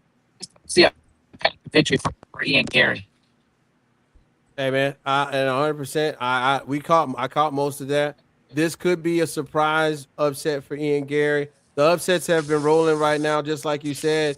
Justin Gaethje at the White House, big deal, surprise. Who would have thought that? I think somewhere in that same basket we could find Ian Machado Gary in that same boat. But he's got to be elusive, because when Islam gets his hands on him and that wrestling takes place, it's a whole nother thing. And Dustin Poirier looked like he had won that fight right up until the last 2.5 to 3 minutes of the championship rounds. I think this is a very similar moment for Ian Gary, where if he's uses his length and tries his best to keep Islam at bay for as long as possible and just points him out. You could point him out because Islam's got to get close in there to get those strikes. And Islam's not afraid to scrap. We know that. But you've got to be smart, or Ian Machado Garris has got to be smart, man. Botkins, we appreciate you jumping in. We're going to try and do this again. We'll revisit it. Maybe we'll get a recap next week, and we'll get you on a stable desktop or something. Yeah, sorry. Folks hate us, so all good, brother. It's all good. Appreciate it. And of course, man, hey, we appreciate you, Botkins. Make sure you catch Head Kicks and Haymakers on the Botkins network of shows each and every week on Wednesday with our guy Bobby B out here in the streets. We got our Bobby and our Scott back in the building. Once again, big shouts out to our guy Trailer Hustle checking us out. If you could hitch it to a car, an SUV, or a truck, you might want to find a way to make some money with it. Big shouts out to Trailer Hustle. He will teach you the game. And he might do it for a little bit of money. But hey, look, if he gonna teach you how to make money, ain't nothing wrong with paying for the skill set and the knowledge, man. Big shouts out to him for checking us out today. We have a new sponsor. We're now sponsored by AOL Dial-Up. Oh yeah, you know what? AOL Dial-Up and trailer hitches. That's what we're gonna start doing. Trailer. Shout out to Trailer. So we're gonna do trailer hitches as well, man. So fellas, we're gonna keep it moving, of course, like we always do. We got a little bit of a little bit of lag here in the second hour, but we're going to pick it right back up with some of the exciting information we're going to share. So can everybody hear me? Am I crackling? No, you're fine. I can hear my voice in the background though. Okay, so we got a little bit of feedback from somewhere, but don't worry. We're going to go ahead and get through this second hour. This is what I got, guys. So, we were talking a little bit about basketball, right? Real quick, we're going to go ahead and do something I would think is pretty fun, right? Right here, bang, the NBA schedule release happened, right? Let's take a look at some of the biggest games and holiday specials. Now, we have been waiting for LeBron to get to a team because we knew that the NBA schedule makers would be trying their best to deceive us as if they didn't know who they wanted to play these games with. But, out of nowhere, we got a schedule pretty much as soon as LeBron found out what team he was going to be on, because, LeBron is one of the biggest draws for opening night, for Christmas Day, the MLK, the inaugural season, the midseason tournament. I don't care. You want to have LeBron somewhere involved. Also, top teams in the West, like the Oklahoma City Thunder, also like the Western Conference champs, the San Antonio Spurs, and the NBA champs, the New York Knicks. So what we're going to do, guys, we're going to take a quick look at 3 of the days that I think are most important for the NBA schedule, and those would be opening day, MLK Day, and Christmas Day. And we're going to be doing a little bit of one of our favorite segments. Y'all know what it is, right? We're going to do a little bit of this or that. Bobby dropped out, but I think he'll be back shortly. Uncle Scott, are you ready to play this or that? I am. Alan, you ready to play a little bit of this or that? Let's go. All right, so here we go, man. We're going to go ahead and start it off with opening day. Right now, 3 games on the docket on October 20th, opening night. We got the Boston Celtics versus the Detroit Pistons, the Philadelphia 76ers versus the New York Knicks, and the Oklahoma City Thunder versus the San Antonio Spurs. As we look at these 3 games, if you could pick one that you're going to keep your eye on or that you're most interested in, I need to know, fellas, which game are we picking? Bobby G back in the building. Bobby G, just so you missed it. So the opening day games will include the Boston Celtics versus the Detroit Pistons, the Philadelphia 76ers, and the New York Knicks, and the Oklahoma City Thunder and the San Antonio Spurs for October 20th, 2026. Let's go. Do we have to take our homerism out of this? Yeah, if you want to, if you want to be yourself, be yourself. Which one are you most interested in looking at and why? Why are the Celtics and Pistons on at 3:00 in the afternoon on a Tuesday? Crazy, right? Crazy. No idea why they would put them on at 3 p.m. on a Tuesday afternoon, unless the game is someplace overseas. But it's got to be Philadelphia, New York. LeBron's first game as a Sixer at the World Champs, with a loaded and stacked Knicks team, and Madison Square Garden is going to be insane. That game, that's really the one you got to. I mean, all these games are really good, but I think the LeBron first game in New York at MSG is the one that I think highlights that day. And of course, Scott, now that you bring that up, you know that's going to be when they do the banner raising and everything. Teams that raise the banner, championship teams, have a likelihood of, I think, 74% to win that first game. There's only a slight few that come out flat because they're so excited about receiving their rings and the banner raising that they just come out flat and they can't rebound from that. So I'm hoping that the Knicks don't do that.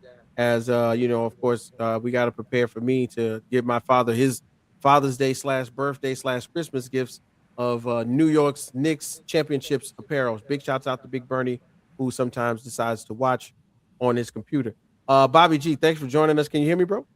Yeah, I got you now. Okay, yeah, you know what it is, Bobby G. It's one of our favorite segments, man. If we got to do it,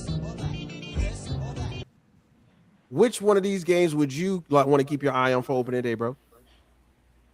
And Scott said it, it's just Philly, New York. And I think the NBA is making a big mistake. Why would you put a team who's probably going to be one of the favorites to win the championship? Why would you want that team to watch another team get their ring?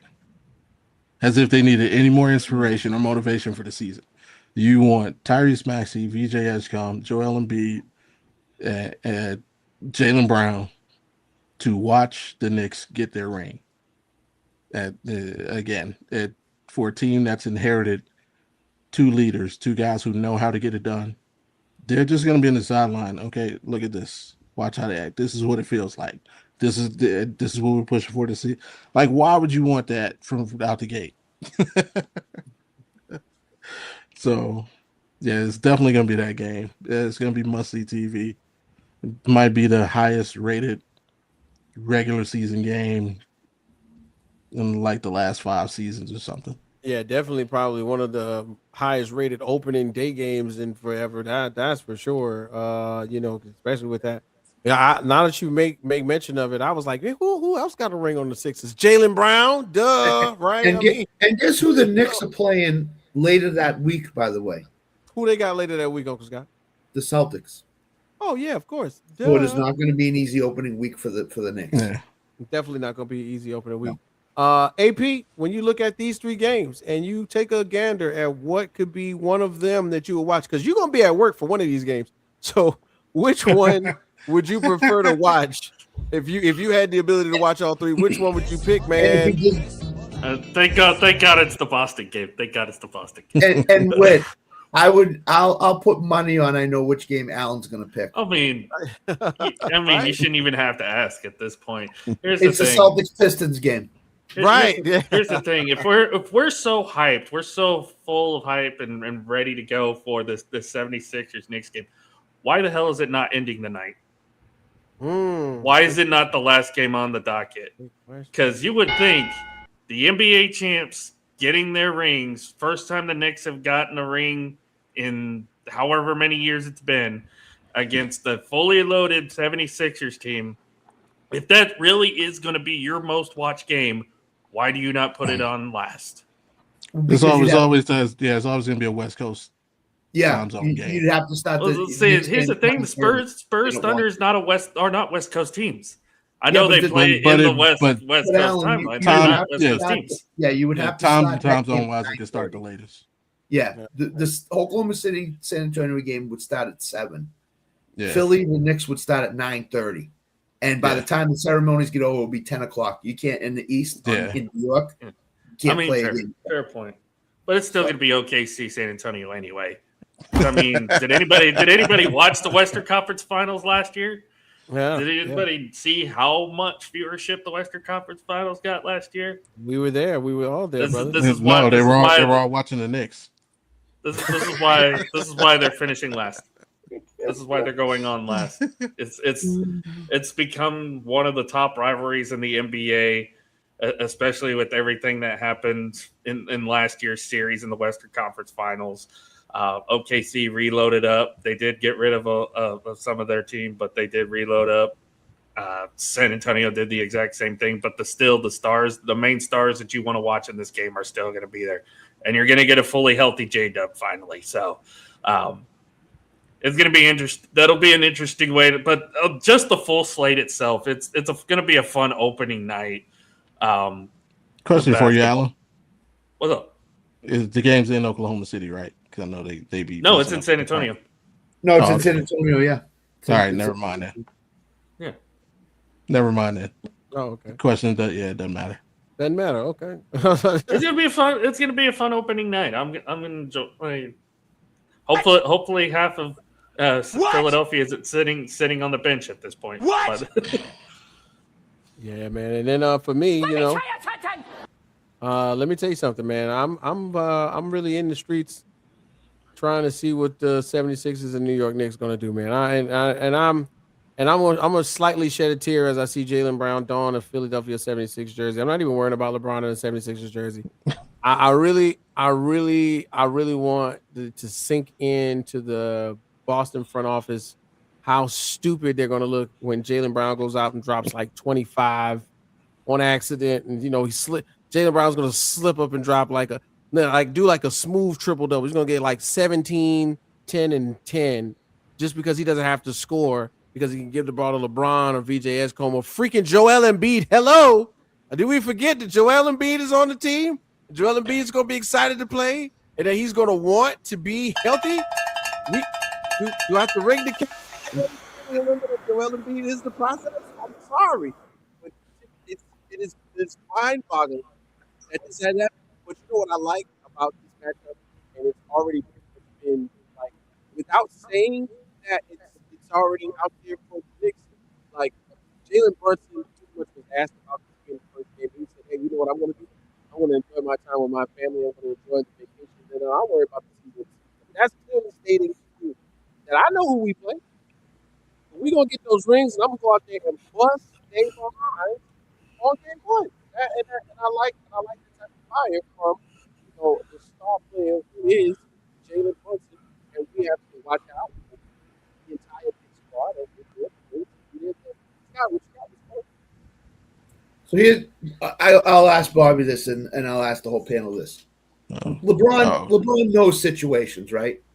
He knows situations. Mm-hmm. Would you agree with that? Yeah.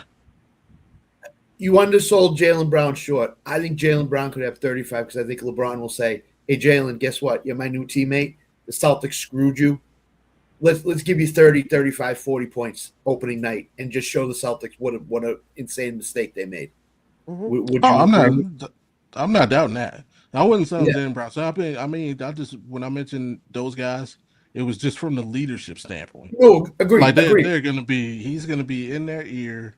This is the feeling you want. This is what it looks like. Look how happy they are. Look at and he's gonna be in Maxey's and VJ's and MB and the whole whoever they get to fill out the roster. He's gonna be in all of those guys' ear, and including Jaylen Brown. I mean, no, he's won it, but again, he's a guy who's moved around. Granted, it was of his own volition. He wasn't traded, but he's still like he'll find a way to put something in Jaylen Brown. The Celtics didn't think they could get that with you. He'll flip it some way. Yeah, so Jaylen Brown's point prop is going to be like 21, 22 and a half. He's definitely taking over. He's going over. Way over. Mm-hmm. We're taking over. Because LeBron will say, "Here you go, Boston. Screw you. Yeah. Look what we're going to do." VJ Edgecombe, all the behind the back passes, all the dribble hands offs from Embiid. He'll probably watch the Celtics game. Yeah. Oh yeah. I'm sure he's gonna. Yeah. Just for them to see Mike Conley come off the bench. Okay. I'm interested to see what that first game in Boston's going to be like. Well, guys, what else we'll be interested in? Christmas Day, guys. We'll be interested in Christmas Day because these games are interesting as well. So we got Spurs Knicks on Christmas Day. Sixers Lakers. Ooh, there it goes. We want to see LeBron play his old team, right? And Luka and them. OKC Minnesota. LaMelo Ball playing against OKC. They want to close the night out with the old guys, the Denver Nuggets and the Golden State Warriors. Like, so when we think about this one, when we got a little this or that, which one of these are we interested in? I wonder why this. Any idea why the Sixers and Lakers are on the primetime 5:00 Christmas Day game? Anybody know? Can you give me a hint? I have no clue. No, they don't. They want you after you eat your turkey. You take a nap. Does it have anything? Does it have anything to do with the fact that the Rams and Seahawks are playing that night, Scott? Oh wow! Yeah, we gotta watch the Rams and Seahawks. Oh, and you get Bears Packers at the beginning of the day too. So, no offense to the Spurs and Knicks. No offense to Jokic. No offense to SGA.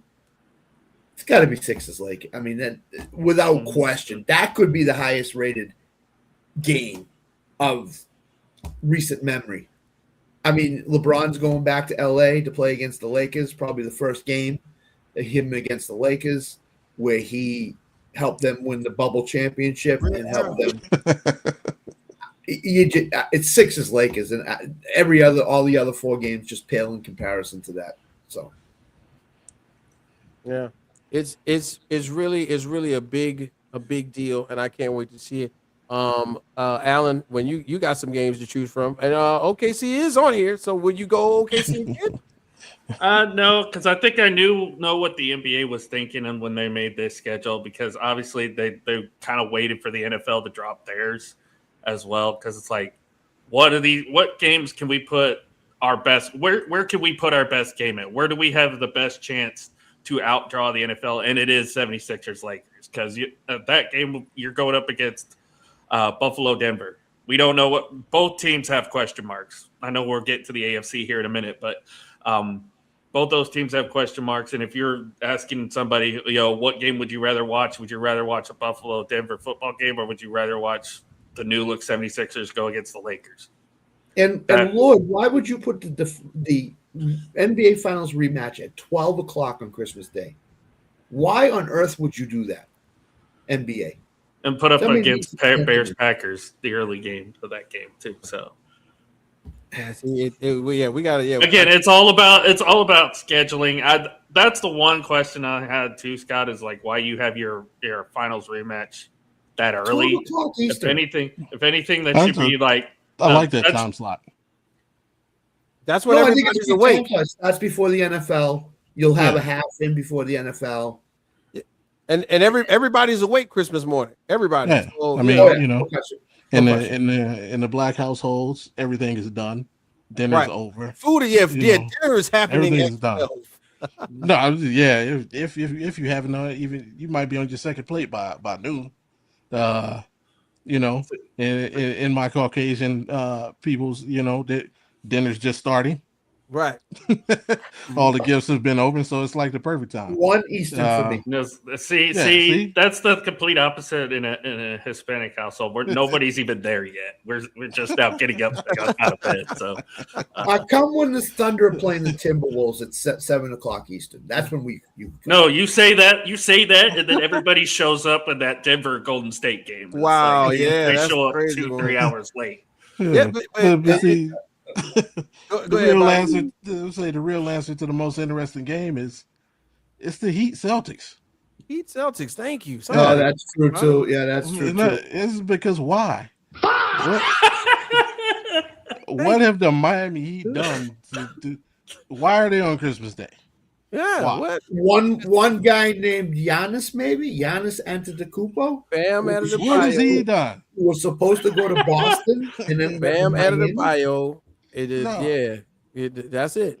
It's Mr. 83 points himself, Bam Adebayo. They're going to check in not even be good. How Tyler Hero's absence is going for them, so that's why they're doing it. Yeah, Bam Adebayo and Giannis prime in the middle of the day, three something in the afternoon. That's what's going on. And to be honest with you, Bobby, even though you're joking about it, like I really think I'm dead serious. No, he's serious. He's serious. Listen, I'm with you. I'm with you on the Miami Heat. I'm with you on the Miami Heat Celtics game. But like, I want to see what the Minnesota Timberwolves backcourt does against the defense of a team like Oklahoma City Thunder on a big stage. You know what I'm saying? All the threes from LaMelo Ball, the threes, from half court. You know what I'm saying? No, that game I get. All you got to say is Ant-Man. Yeah. And then are we going to see Ant that's- Edwards put on a show and go off on a Christmas Day? I can't wait to get that one. So, but yeah, for real, in Miami Heat and Boston Celtics, yeah, that's me right there. And then last but not least, fellas, let's go ahead and talk about it. Every once in a while, we're getting closer and closer to this one being a big time all the time. But MLK Day, dog. These MLK Day, they're not as sexy as the other two, but I do see some that intrigue me. Gentlemen, will we play a little bit of this or that? What are we doing with the MLK Day games? What do you think? Let's go with Alan on this one. Alan first. Go. Okay. I'm actually intrigued by the 76ers Hawks game because it's like, how good are the Atlanta Hawks going to be this year? And if they're being competitive and they're playing very well, where do they stack up? This is a good test for them to see where they stack up against a team that could potentially be, like we said, the favorite in the East this year. So I'm intrigued by that matchup, actually, because, there's been a lot of good talk about the Hawks the last couple of years. They make the Trae Young trade. They seemingly get better after it. And, there's a lot of hype for them this year. So I'm intrigued to see how good they really are and where they stack up against one of the top contenders. Yeah, okay. I like that. That's right. The Hawks, let's see what they look like in the East this season. That's for sure. Scott, what you got? Where are we at on this or that with this one? Put a Sharpie for Phoenix and Houston. How many people want to see Phoenix and Houston as the closeout game? Now, there's not going to be many people that watch it. The first two games to me are really intriguing. Can Detroit put together back-to-back seasons of high success against a very good Cleveland Cavaliers team? No matter how the season ended last year, 4-game sweep the Knicks, doesn't matter. The Cleveland Cavaliers are a very good basketball team. So I'm interested to see what the Pistons do against that team. And then, as Alan said, the Hawks are supposed to be the thing in the East and in the NBA. Let's see if they are the thing against probably the best team in the NBA. If they can beat the Sixers on MLK Day on a national stage with a lot of people watching, then I think you take the Hawks seriously. If they get blown out by the Sixers, then I think it's the same old Hawks all over again. So that to me would be the other game that I'd watch. The first two, definite for sure. The last two, Yeah. All right. Bobby G, how you feeling? You're in the same boat? Where are the Memphis Grizzlies? Yeah, that's it. That's the other one. Yeah, they're always on. The MLK Day started with Atlanta and Memphis. Right, that is true. Being that's where MLK died, and where he was born. So there's that. The other thing I noticed, and this goes for all the holidays. What is that? A slate of like 15 games total between the three days. A dozen, 12. Yeah. All right. How many of those games feature any of your top 5 picks of a draft class that was supposed to be one of the best draft classes in recent memory? Great Zero. Great question. No AJ, no Caleb, no Boozer, no Peter, no nobody, no rookies. We would have had that Memphis game. We would have definitely at least got to see Cam Boozer. So you got a point, bro. You got a point. So what are we doing, NBA?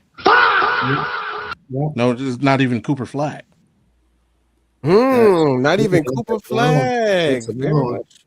Like we got to start promoting the next generation.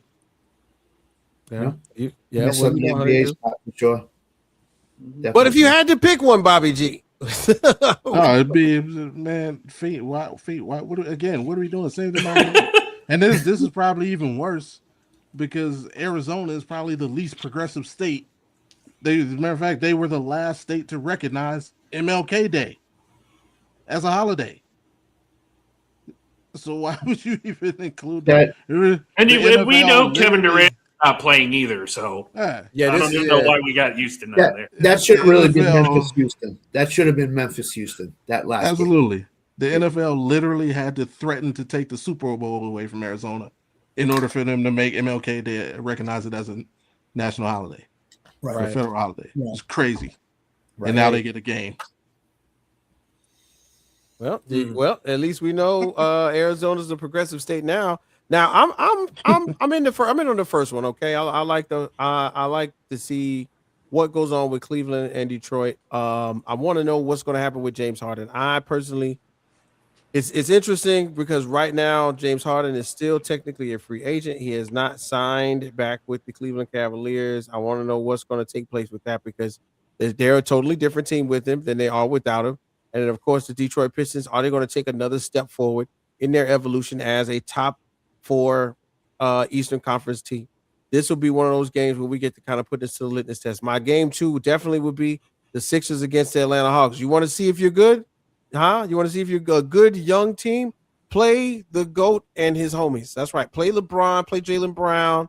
You know, they think they got 4 guys who they can switch up interpositionally. Okay, put your 4 guys up against these 4. 2 MVPs of playoff contention teams, right? In LeBron and Jaylen Brown, and 2 up and coming, quick, fast, down the court guys in VJ Edgecombe and Tyrese Maxey. I'm excited to see what that'll look like too. So the first 2 games definitely Minnesota and New York, not necessarily the biggest draw, but I could watch it. But then to close the night with Phoenix and Houston is where they dropped the ball. They dropped the ball on that one. I don't know why, what happened, who thought about it, you know. And for real, I'm waiting. I am waiting for someone to get in Devin Booker's ear and say, "Bro, this is it. This is the last time. Let's go. They paid you, bro. Come on, man. Let's go. Let's get out of here. Let's pack up. Let's get out of here." But here would be the fear more so on MLK than any others. Are they going to rest guys, or is everybody playing? Yeah, we're getting closer. Yeah, we're getting closer to that. You know, to that hey, time, take a night off. Take a day off. Right. Like LeBron. Is LeBron going to play on MLK Day, or are they going to rest him? I would think LeBron would play. I would hope so. I would think LeBron would play. He would probably take off the 1 or 2 games before. You know, Joel rest Embiid, rest LeBron, and then everybody else play. And then when LeBron comes back, he's going to show out in Atlanta. But they'll rest like Dean Wade. You rest Dean Wade. You rest Duncan Robinson. You rest, Tyler Hero. You rest. But Phoenix Houston game. Okay. I just got the reference, Bobby. You may not see Devin Booker. Or you rest Luka. Walker Kessler. Austin Reeves. You rest those guys. You guys sit. Mamu Skeelishvili, you rest him too. Yeah, I see where we go with this, Bobby G. I see what's going on here. In Cunningham, you're playing. You play a half. You play half the game. Hey, what's up, buddy? Get you your reward, so you play half and then you can go sit. Right. The James Harden thing, he's going back to Cleveland. Nobody even is close to even talking to him besides Cleveland. It's just a matter of time before he gets signed and he's back. They're trying to see what other moves they can make before they lock into his contract. Yeah, once he signs his deal, the money's gonna be. I mean, it's already tight, but it's gonna be really tight once they put his deal on top of everything. Yeah. Yep. So so guys, of course, we're gonna keep it moving, man. Can't wait till the NBA season starts. 2K is gonna be dropping, so make sure you get your copies of 2K because we're gonna be talking about that shortly. It's wild because we've talked about a little bit of everything, but football, of course, is king. Somehow, some way, these schedules are intertwining. Where we, as Alan has named, the Christmas Day schedules and everything. Like, how do we get through this show without not addressing what the possibility of the AFC could look like? What does the AFC look like going forward, and how good will they be? I'm going to go ahead and put up some numbers, and let's go ahead and say, hey, Bobby G, do me a big favor. Let's talk about the AFC picture as a whole. I'll be back in 2 seconds. Bobby G, go ahead and you rock it out for a second. You got me? All right. So if you want to hear my opinions on the AFC this season, tune in to the Audible Thursday night post game show tonight. I feel you. Let's see what we got here. We got the Patriots repeating it, or is this is that's current projection. That was last year, I believe. That was last year. Oh Yeah, it no, was this is last- last season. So this is Yeah, 25. Yep. All right. Yep. Yeah, unfortunately, Patriots fans, I think there's gonna be a little bit of backslide this season. I know Patriots were, as a lot of people had them, were dark horse team last season. It was because of the schedule. I Absolutely. was thinking they had the easiest schedule in the league, and I knew they had a roster that was better than that schedule. This season they're going from being the hunter to being the hunted. They'll play a first place schedule. I think they'll backslide just a little bit. I think I have them winning like 9 games this season. From I'm trying to think back to where I've had them, but I do have them missing the playoffs. Unfortunately, the Dolphins. I think that's a little bit high on the Dolphins are going to get worse. No question. However, the Jets I actually have playing improved football. I have the Jets winning 9 games this season. I think they'll be much improved. Their schedule's a little bit relaxed. I think there's a lot of games where there's a lot of places where they can steal games at the beginning of the season, at the end of the season, and in the middle, before and after their bye weeks. Steelers fans, yeah, get ready for a long season. I actually have that record flip-flop from last year. I think they only won 7 games this year. It's crazy to think of, but I think they'll miss Mike Tomlin more than Steelers fans realize. I know they're retired of the mediocrity. But hey, this is what I come back to, you know, Bobby G. You gonna talk about Old Faithful is good. You know, where they say the grass ain't always greener. And the only thing major from last year that I think is the Chiefs are back. I got the Chiefs making the playoffs this season, but I only got them at 10 wins. Was worse. Who can go from worst to first? Nobody. In the AFC, I think there's only one. Nobody. Potential. I would love to say it's a homer pick, but it's based on other factors. I think it's the Browns. I don't see the Raiders being that good this year. I do think the Jets improved, but not enough to win the division. The Titans, I think they also improved, but same thing, not enough to win the division. The Browns, I don't have us winning the division, but with the Steelers backsliding, I think the Bengals will just kind of be average, and I think the Ravens, who I have winning the division, if they took a little slip, the Browns can mess around and win that division with 10 wins. So I think that'd be the only possible worst to first in the AFC. Okay. Wow. Okay. So this is what I was thinking. So this is where I was in the mindset. I think Allen actually has Tennessee like winning the division. Bobby G, can you hear me? Bobby, can you hear Whit at all? Oh, is it me? Bobby can't hear me again? Oh, I have 0 sound. Wow. Uh-oh. Okay. Uh-oh. Uh-oh. Jump back out and jump back in, Bobby. Uh-oh. Uh-oh. Uh-oh. I mean, I'll go ahead and go if you want me to. Yeah, do your thing. How about that? So this is where we at. So right now we got worst to first or repeat the heat. Which one, Kenny? Which one can we see maintaining their stay where they want? So I like Buffalo to win the East. I do agree with Bobby in the fact that I think the Patriots drop off a little bit. I am not sold on the Jets, though. I think the Jets will still be in the bottom. Dolphins as well. I think both teams will just still be at the bottom of this division. I'm not sold on the Jets at all. So it's really just going to be a 2-team race in the East with the Bills and Patriots. I do think the Patriots will be better than 9 wins. I have them at 10, but I still got Buffalo winning the AFC East. The North is kind of interesting. This is I've kind of teased this earlier when we were talking about this in the group meeting on Tuesday night, but I think this is going to be they're going to kind of get back to playing AFC North football this year. I think it's going to be very close with all sides involved. It's going to be very competitive division this year, probably the most competitive division in the AFC this year. I actually have the Bengals winning the division. I have the Bengals winning the North, and I have, Bobby G, I have your Browns finishing second. I surprisingly have Baltimore out of the playoffs. So I have them finishing third and then Pittsburgh last.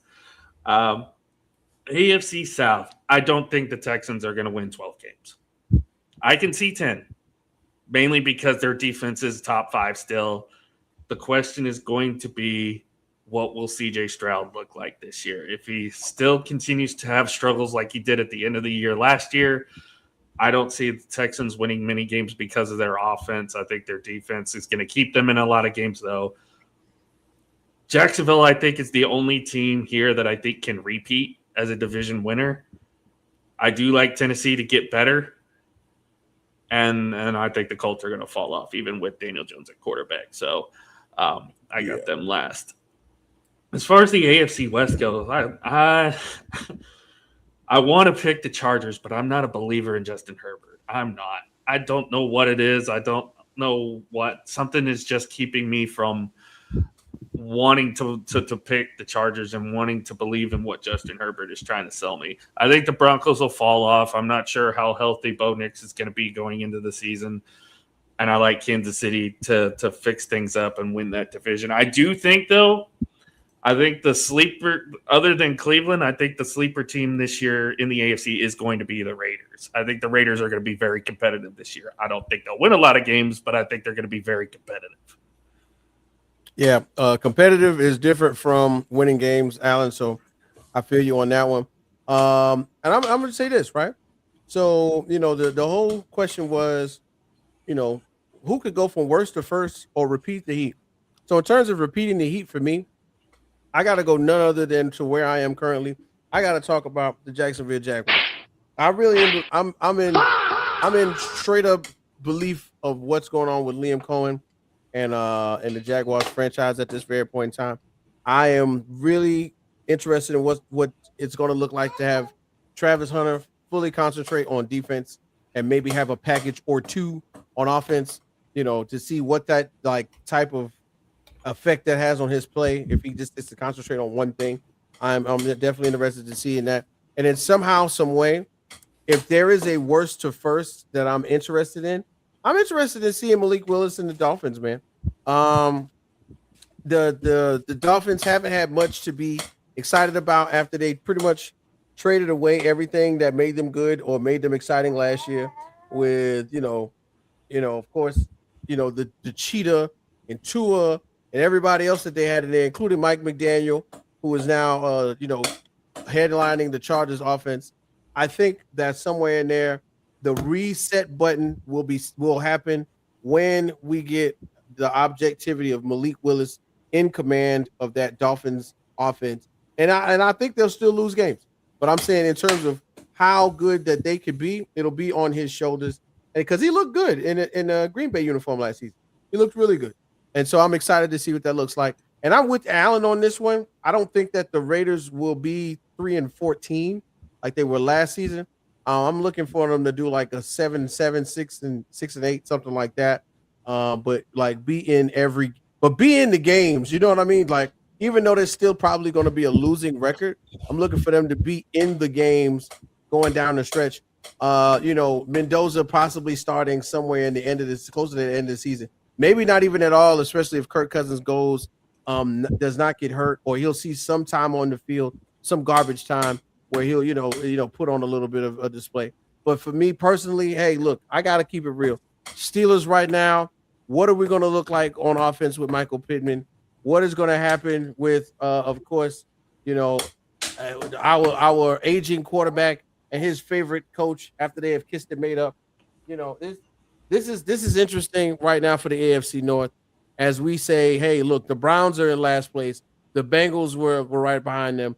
Can one of those teams catapult themselves into first place? I think not. I think the Ravens will be way better and make it even a little bit more of a dynamic transition to where we give Lamar Jackson his props.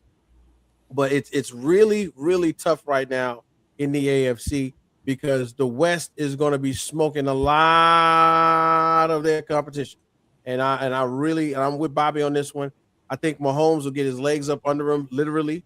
And hey, look, Kevin Walker K9 will be a huge part of the emphasis on what the Chiefs do.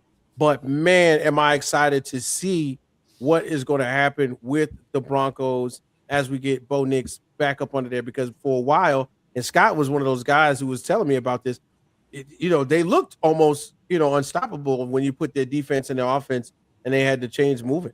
Their defense was putting the clamps on teams, and their offense was formidable, if to say the least. But hey, once again, guys, football is back. We've got nothing but football every week for the next 4 weeks, and then of course in 2 weeks we get the pretty much week 0 for the college football season. Scott, you got anything else you want to throw in here about the AFC right now? Yeah, I agree with Bobby. The only team I see going from worst to first is the Browns. The Titans are not good enough to do it. Raiders definitely, Jets definitely, but again, if the caveat here is everybody's healthy for the whole season, you can't injuries you can't quantify. I think the Bengals are going to come out of the AFC. It's going to be Bengals Chargers in the championship game. Patriots are going to take a step back. The Bills, I don't know what we're going to see from the Bills. I just think if the offensive line stays healthy for the Chargers, they're going to be really, really good and a tough team to beat. And Bengals, same thing. I think Burrows, again, chip on his shoulder, wants to get out of the gates fast. So I could see there being a Cincinnati Chargers AFC Championship game this year. And what's Najee Harris going to look like coming back from injury too? Najee Harris he's gone. So no, just saying, like, where is he? Where? That's what I'm saying. Where? I think he's going to be out of football. I don't think he's going to get signed anyplace. Yeah, Denver would be the ideal place. Dobbins will go down at some point, but I don't think he's going to sign. Because when he was there for the Chargers, they was looking all right. But hey, look, you got a first round pick coming in there, running over everybody. You don't need you anymore. It's unfortunate for him, but hey, I actually think that they're going to throw more than anybody thinks this year in Chargers. I think they have some nice weapons with McConkey, Gadsden, Quentin Johnston, Trey Harris has been talked up this year so far. I think they have some nice weapons, so I think it's gonna rest on Herbert, like Trevor Lawrence down the stretch last year. Trevor Lawrence, it rested on his shoulders to get the Jags to the playoffs. So I think the same thing is going to be with Herbert this year. If Herbert can stay healthy, not get the injury, and the offensive line can stay healthy, Chargers are going to be tough to beat. David Njoku too.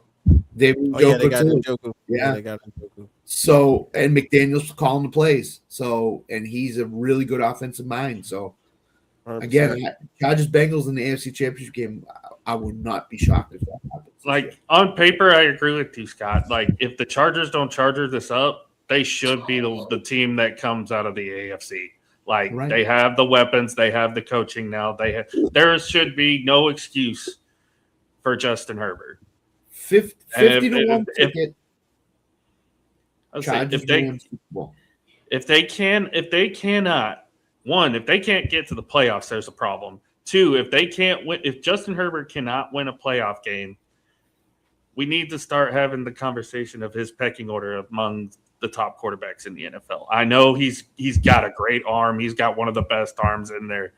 But when you also have to throw in the wins versus the losses, especially in the postseason, I know everybody in the media still wants to hype him up, but if they don't win a playoff game this year, people are going to have to start talking about, why is Justin Herbert not winning playoff games? Yeah, I think the only thing that'll derail the Chargers this year is if Alt or anybody in the offensive line gets hurt and Herbert gets rushed on completely. That's the only way I see the Chargers not winning 12 games this year. Mm-hmm. So, to me, I got a ticket in Chargers-Rams Super Bowl, 50 to 1. Games in LA this year. Chargers and Rams have plenty of ammunition, plenty of chips on their shoulders to get to that point. Jim Harbaugh was brought in to get the Chargers to the Super Bowl. If he can't do it this year, when? Yeah. 100%, guys. I think saying thanks again, Bobby, for holding me down. Of course, you can catch Bobby's analysis on football on multiple channels, right? Yeah, check the menu out. You got the Audible podcast, you got Audible Thursday nights, you got Game Time 216 and the Network 216, where you can catch Bobby and his analysis on and also for Coast to Coast Sports with both from time to time. Is that right, Bobby G? Oh yeah, Tuesday mornings, 9 a.m. Eastern. Tuesday morning, 9 a.m. Eastern. That means he is waking up extra early to give us that knowledge, guys. So make sure you catch Bobby G. Why y'all got to be doing shows while I'm at work? Come on now. Right, yeah. That's crazy. With But, Bobby Put the earbud in. Put the I earbud in. I can't have my phone in the warehouse at all. I can't have my phone in the warehouse at all. We're not allowed to have them. That's Yeah, crazy he because said they don't that want the you to other take day. a picture of the merch. Yeah. But yeah, as we get to the end of the show, I just want to do this real What quick. Bobby guys. said doesn't apply on tonight's show with Wildcat and Averill. And It'll April, be yeah, totally different. totally So- different. A whole nother Yeah. stance. Whole Totally new different. stance on everything. Yep. All right, real quick, guys, I gotta tell everybody. Okay, so why Kawhi? Why? Of course, you know, if you don't know, you've been living under a rock. Pablo Torre has been pretty much giving us all the information as far as Kawhi Leonard and his pretty much circumventing of the NBA salary cap. Once again, Kawhi Leonard has been tied to the company Daktronics as an ambassador, which he was going to receive millions and millions of dollars from the company just to be a figurehead and to kind of somewhat be a placeholder. What I wanted to kind of reference was, if y'all remember years ago, the Minnesota Timberwolves had a similar issue happen with Joe Smith, and they took away, I think, 4 first-round picks from Minnesota, something like that, if I'm not mistaken. Pretty much all of KG's prime, he didn't have a first rounder to play with, and they would have had probably some really good picks, which in turn turned KG into an animal and made him an MVP. Guys, you know, if of course David Stern is turning over in his grave as he's hearing, you know, about these infractions and things like that with Kawhi Leonard and Steve Ballmer, the ownership group for the Los Angeles Clippers. Do you guys see a major punishment coming down the pipeline, not just for the Clippers, but for Kawhi Leonard? Are we talking? And we'll make this quick because we're way past the 2 hours. You know, hey, are we? What do you think is the worst, you know, type of punishment? Are you thinking draft picks, stoppage for the Clippers? Are you thinking multiple draft picks? You know, what is the height of our calamity with the Clippers at this moment? Draft picks and money. That's the way to build a team. Mm-hmm. And if you're going to find them heavily and you're going to take away draft picks, then the Clippers, who desperately need a complete reset here, aren't going to be able to get that complete reset. So if you take their draft capital away for a year, 2 years, whatever, I just think the Clippers are going to go in either the middle to the bottom half of the league. And the one place you don't want to be in the NBA is in the middle. You either want to be really bad or really good. You don't want to be in the middle. So that's what I think. Yeah. Facts. Alan, what you think? How bad could it be for the Clippers?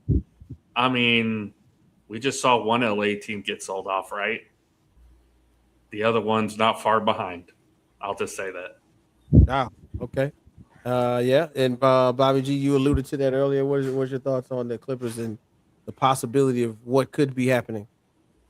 Yeah, I mean, Alan's exactly right. Depending on how far the rabbit hole goes, yeah, they could be looking for a new ownership. Could Kawhi never play another NBA game again? Or do you think he plays again? I think he plays. It's not. He didn't do anything illegal to attain the money. It's not gambling. It's not, you know. Right. So, but yeah, he could play again. Yeah, I think he's going to I think he's going to play again. I think we're just going to, in the long term, find out that, hey, this is possibly, you know, going to turn into, hey, we're going to start investigating this type of thing deeply, like from a third party. We're going to have third parties like investigate this because, once again, I heard the details of it from Pablo Torre finds out. Shout out to Pablo Torre, but like Stephen A. Smith said it on his podcast. Kawhi Leonard can't be the innovator of this type of thing. Yeah. You know, Uncle Dennis is not the innovator of this type of thing. Someone somewhere, this has already happened, and it's been a thing, especially in American sports. Oh yeah. Yeah, you know, from everything from family members riding on the team planes, like there's always little extras. It could also lead to stricter rules when they negotiate the CBA. For sure. Stricter rules in negotiations. That's for sure. Yeah, that's another thing I didn't even think about. But yeah, stricter rules in the CBA. And speaking of players in CBAs, don't forget our guy Jay is out there in Texas right now on the road. Big shouts out to Jay. We know what it is, man. We appreciate you for chiming in as always, Jay, on the joints, man. And it's wild because Jay is in Dallas, where he and Allen will be attending a Washington Commanders game.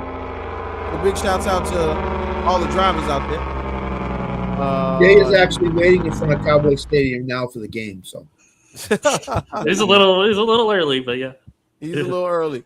And then last but not least, guys, as we get to the very end, one of the things we got going on is, of course, one of our favorite segments, a slice of life. But this one is a little different. Our good friend Alan AP said he had a special message for a special someone who we've gotten some information on recently. Alan, go ahead, my good sir. Go ahead and let it fly.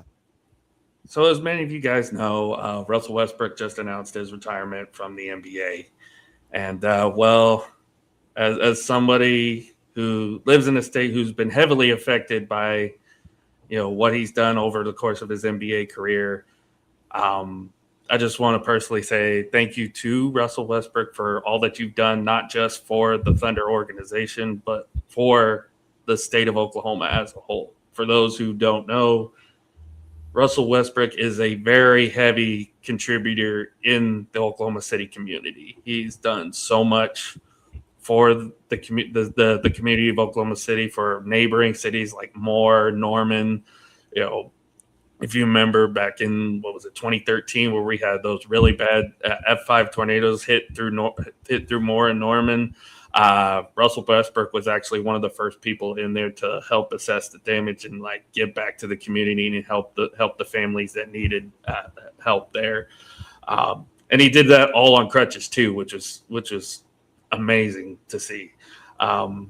He's a big reason why we're getting a brand new arena in Oklahoma City, because he's helping fund that. He's helped broken ground on so many new innovations, especially within the downtown area. Oklahoma City has grown so much as a city because of the Oklahoma City Thunder.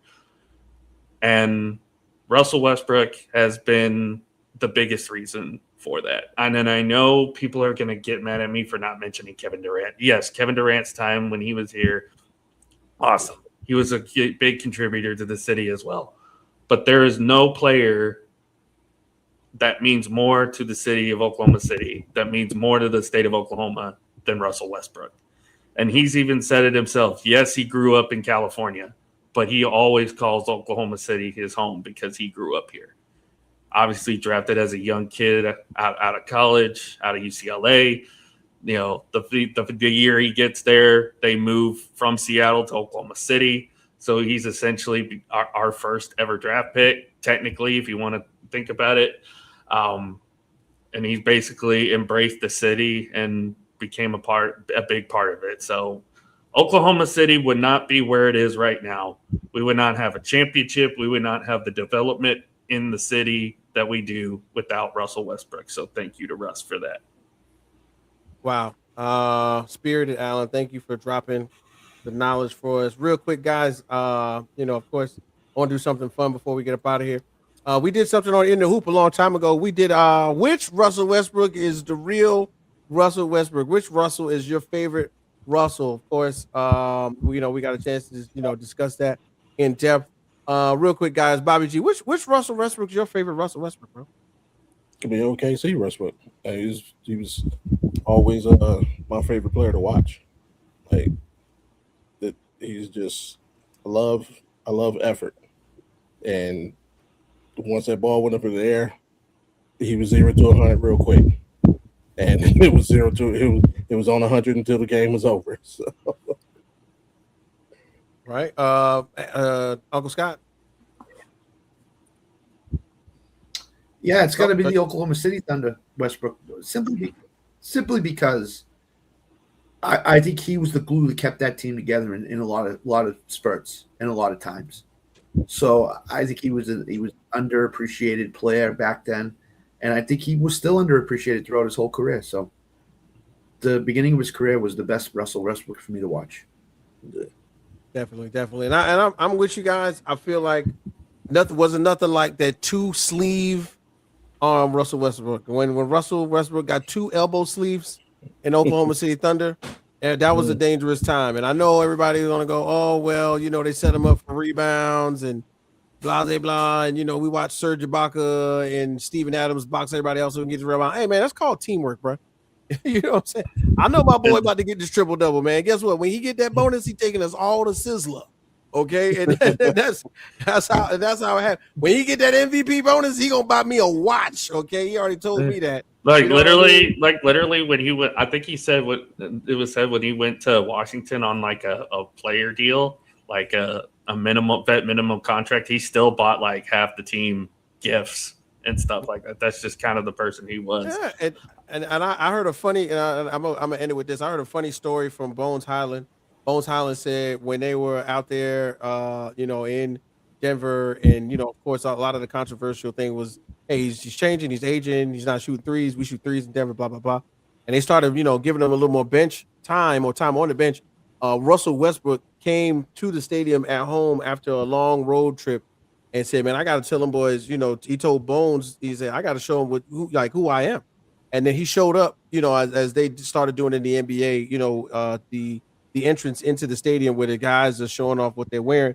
Russell Westbrook showed up with his top 75 jacket and walked directly in front of the camera and walked into the arena and into the locker room and in front of Coach Malone, who was the coach at that time, and made sure that everybody got a good glimpse at the fact that he was already top 75 of all time in the A based on his accolades. So my favorite Russell Westbrook is going to be Russell Westbrook in OKC, 2 arm sleeves, going crazy. Serge Ibaka, Steven Adams, boxing out for him and him doing his thing and terrorizing teams in and around the rim. Especially that matchup when OKC first played the Golden State Warriors and him and KD was head to head in the middle of the floor, jawing at each other. Yeah, I think that is going to be something that they play his video montage.